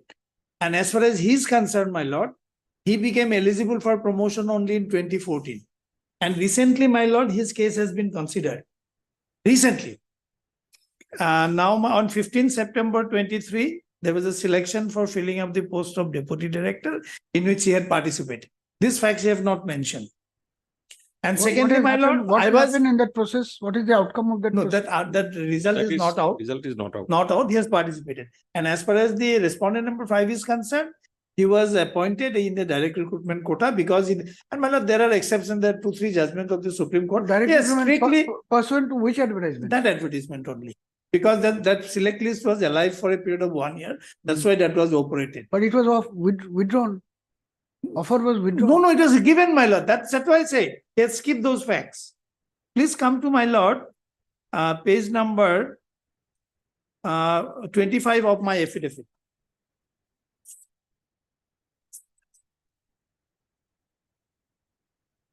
Please number of not 25. And in that selection process, his client was not selected. No. Well, there was another litigation in the Madras High Court. All these facts have not been stated. Page 25 of the affidavit filed by respondent number This 5. matter will take some time It'll take time. because prima facie, if your client. My lord, with all respect, there is no case, my lord. In fact, there are some intervening developments, sir. There I'll have to place the facts. Yes. You will produce the records when? At the end of that, what? So we have it on then 21st of November, Mr. Datta? Yes. 21st? Yes, The records have to be seen, and another yes, thing yes. is, Mr. Datta, you will have to surpass this obstacle. Assuming that this was the respondent number 5 was appointed pursuant to the advertisement, where only one post was. If it is established that it was done as per the direct recruitment process, Yes. since you were not a selected candidate, What is your right? you may not have any locus. Even if there was another selected candidate who would have been before the court saying that I have a better right and he has been paid. Because please do remember, subject to what you may argue, the fundamental touchstone for the court to examine these issues are only Article 16. Yes. Nothing else. What is convenient to whom, who wants what, who likes what. We are not going into it. What is wrong, what is right, none of the business of the court. The courts will only have to examine on the touchstone of Article 16 Absolutely. whether somebody has been discriminated. Yes. That is the only constitutional protection you have. protection against discrimination, unfair treatment, capricious, nothing more. Yes. So if it is a process of direct recruitment where he was the selected candidate number 2, merely because one vacancy was advertised, that itself will not be a ground for the court to interfere if it can be shown that the other vacancy held by him also comes into the quota of direct recruit. That's the end of the matter. You will have nothing to argue. Possibly, if you would have been also a participant in that process, where he could have said the fact that now when no vacancy has arisen subsequently, therefore there should be a fresh advertisement, in which case you will get an opportunity to participate. But my lord, Supreme Court has carved out an exception to this strict rule of modern law and all also, saying in certain situations, if the validity of the select list is there, in the meanwhile, during the validity of the list, my lord, new vacancies have come up. Supreme Court has not taken very serious view in those cases. And this is a case which falls in that like category, my lord. No, that is correct, because otherwise it will have an unworkable situation. yes, You yes, see, yes. the employers must have the free play and join. Sometimes, yes. What they want to do is really their call. But if they try to do something which infringes on the Somebody else's right, then yes. then the matter is serious. Otherwise, what difference does it make? Allah, number one, he was not a participant, and number two, he became eligible only in 2014 because he didn't have a qualifying service as assistant director. So from whatever angle Anyway, Let the records come, my lord. if as- the records as- come and you also apply your mind, Yes, yes. but I don't 21st. think the records are necessary. No, my lord, the if you are occurrence of records may be necessary for ascertaining the fact, my lord. Hmm. The occurrence of vacancy. As my learned senior friend says, No, that it was during the, occurrence of vacancy would be a collateral issue here. Mr. Datta, please hear me out. If you can come up with an answer, it may be of some use to you. The facts of your case, of course, last 5 minutes or so, whatever I saw, you see these posts of deputy directors under the rules can be filled up both by your direct recruitment. 80% promotion, 20% direct 20% recruitment. direct recruitment. yes, Now, in that process, which was initiated in 2011, your client did not participate. Why? What? We are not going into it. He was not a participant.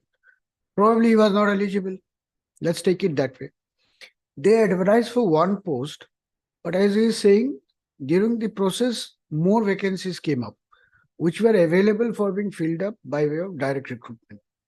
So instead of issuing a fresh advertisement, they decided to operate the same select list and fill up the second vacancy by offering the appointment to the second person in the list.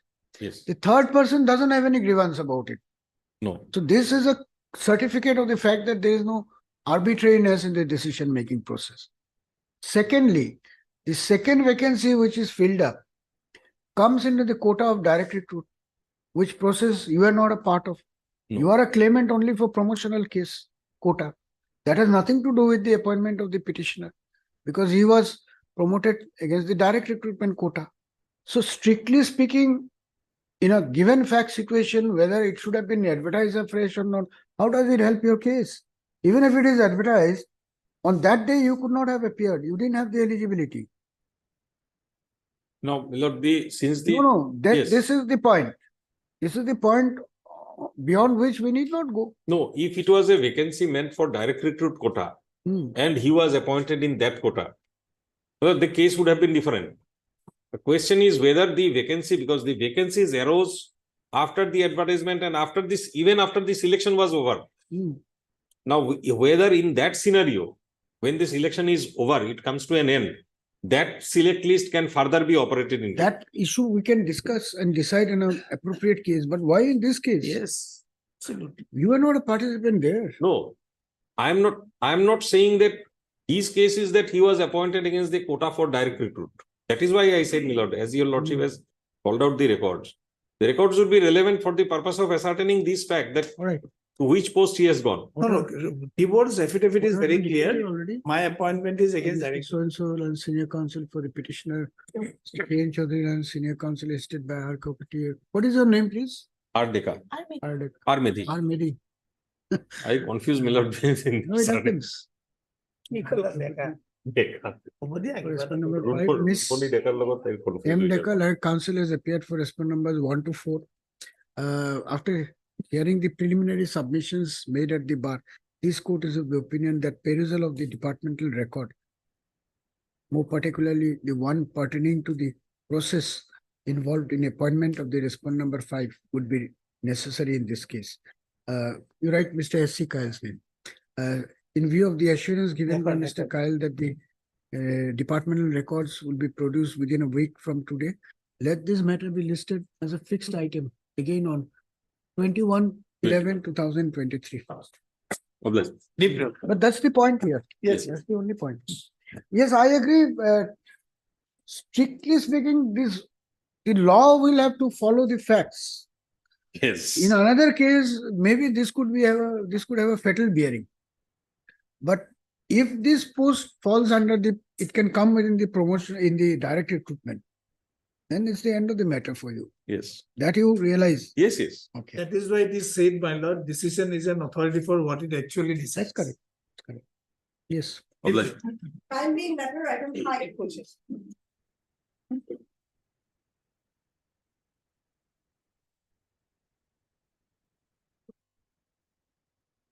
Where is what is this?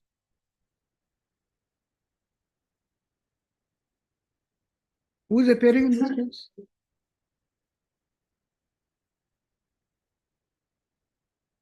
None appears for the petitioner when the matter is called up. Mr. M. Chettiya Lanet, Junior Government Advocate Assam, is present on behalf of the state.